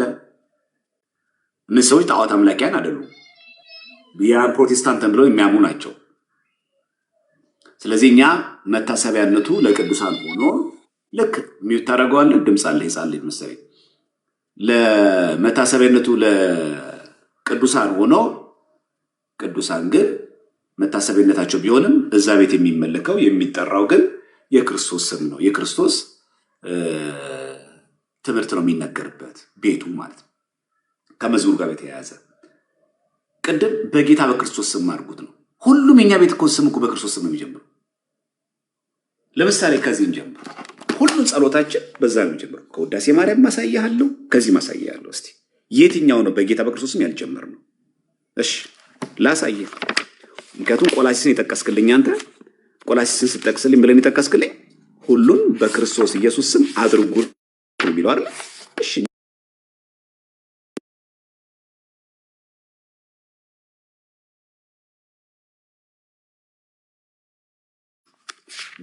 ጋይስ በደንብ ስሙኝ። ምን ብሎ ጠየቀን? በጌታ በክርስቶስ ስም ለምን እንደው ማታረጉት የሚል ይሄው ገባል። ከዛ ልቦናችሁን ከፍ ከፍ አድርጉ በአምላካችን በእግዚአብሔር ዘንድ አለን። ተመልከት እዚህ ጋር አቤቱ በተወደደ ልጅ በጌታችን በኢየሱስ ክርስቶስ እናመሰግንሃለን። የማን ይሄ ቅዳሴ? በማን ስም ነው የጀመርነው? የትኛውም የኛ ጸሎት በሱሱ ነው የሚጀምረው። እስቲ ያሳየኝ በስመ አብ ወወልድ ወመንፈስ ቅዱስ ብሎ የማይጀምር ገድል፣ ድርሳን፣ ውዳሴ ማርያም፣ ቅዳሴ ማርያም አንድ ጸሎት አሳየኝ እስቲ በስመ አብ ብሎ የማይጀምር። ምን እንደሚል ይታል? አቤቱ በተወደደ ልጅ በጌታችን በኢየሱስ ክርስቶስ እናመሰግንሃለን። በኋለኛው ዘመን የምክርህን አበግ ይህ ቃል ከአንተ የተገኘ ነው፣ በእርሱ ሁሉን በፈቃድ አደረክ። በማን እናመሰግንሃለን? በተወደደ ልጅ። ቅዳሴ ሐዋርያት ነው። እሺ እንቀጥል። 14 ቅዳሴ ነው ያለን። የጌታ ቅዳሴ ደግሞ ነው። የሐዋርያት ብቻ ቅዳሴ አለም ያለን፣ የጌታ አለን እንዴ? ይሄውና የጌታ ቅዳሴ የማየው ይታያል። የጌታ ቅዳሴ ምን ብሎ ይጀምራል ካህኑ? እንደው ለሳየ እዚህ ጋር በልቡ መጠራጠርን ያሰበ ቢኖር ይመን አምላካችን ወይ እንደ ቸርነቱ እንጂ እንደ በደላችን አይሆን ይላል። ግን ገና ሲጀምር ነው ከላይ የሚጀምረው ጌታችንና መድኃኒታችን ኢየሱስ ክርስቶስ ከሙታን ተለይቶ ከተነሳ በኋላ ወደ ሰማይ ከማረጉ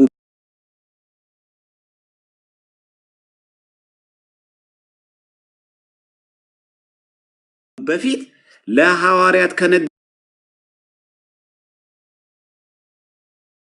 ከነገራቸው ከመጽሐፈ ኪዳን የጸጋው በረከትና ረድኤትም በሀብቱ በሊቃነ ጳጳሳታችን ላይ በሁላችን ላይ ይደር ይላል። የማን ጌታችን መድኃኒታችን ኢየሱስ ክርስቶስ ቅዳሴ እግዚ የጌታ ቅዳሴ ነው። ቅዳሴ ወልደ ነጎድጓድ ድርብ ሰረዝ እንደዚህ ቀዩ ምልክት ማለት ዋናው መጀመሪያው ክፍል ማለት አቤቱ አይኖቻችን ወደ አንተ አቅንተንና ልቦናችንን አንስተን ህሊናችንንም ከፍ ከፍ አደረግን። ወደማ ወደ አንተ። በማስም ነው የተጀመረው። ሁሉን በክርስቶስ ማርጉታል የሚለው ይሄ አቤቱ አይኖቻችን ወደ አንተ አቅንተን እኮ ነው የሚለው። ልቦናችንን አንስተን ህሊናችንንም ከፍ ከፍ እናደርጋለን አድርገን ይኸውም እርሱ ያለው ዓለም ሳይፈጠር የነበረ እስከ ዛሬም የሚኖር ነው። ዳርቻ የለህም፣ ፍጻሜም የለህም፣ ያገኘህ የለም፣ የሚያገኝህም የለም። ሉክ ጸሎት እኮ ነው። ቅዳሴ እኮ ነገራችን ላይ ጸሎትም ጭምር ነው። የሚያውቅህ የለም፣ አንተን ማየት የሚችል የለም። ራስን አንተ ታውቃለህ። መንግስትህ አያልቅም፣ ኃይልህ አይሻርም፣ ገናነትህ አይጨረስም፣ ጌትነትህ አይሰወርም።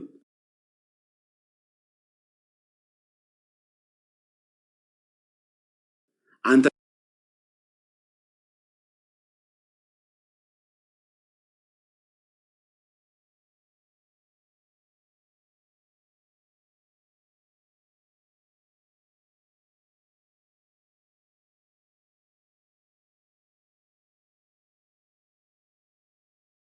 ጌታ ስም መጀመር አይደለም።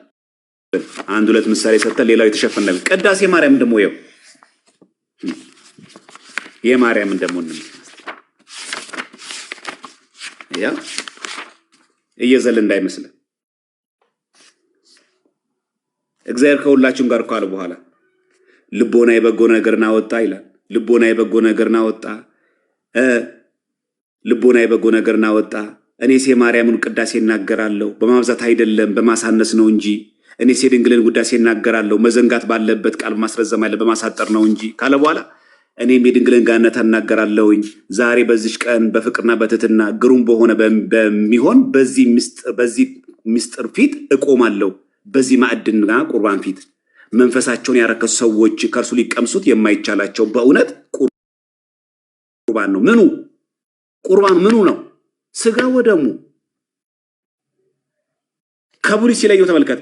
በበግና በጊደር በላም ደም እንደነበረው እንደቀደሙት አባቶች መስዋዕት አይደለም፣ እሳት ነው እንጂ። ይህ ቁርባን ስናገር የማርያምን ውዳሴ ስናገር በበግና በጊደር እንደ ብሉይ ኪዳን አድርገህ እንዳትቆጥር። ይሄ እሳት ነው።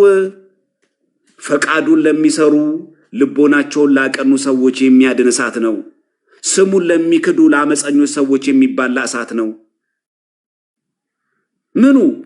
በዚህ እውነተኛ ቁርባን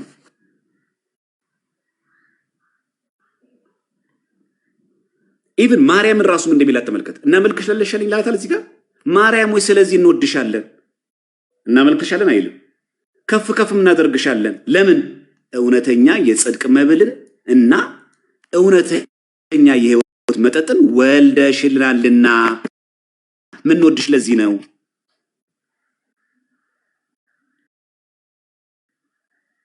በይስሙላ አይደለም። እንደው መናፍቃን ርርድብን ይበሉ ብለን አይደለም። ማርያም ሆይ ስለዚህ እንወድሻለን። ለምን? ለምን እንደምንወድሽ ከፍ ከፍ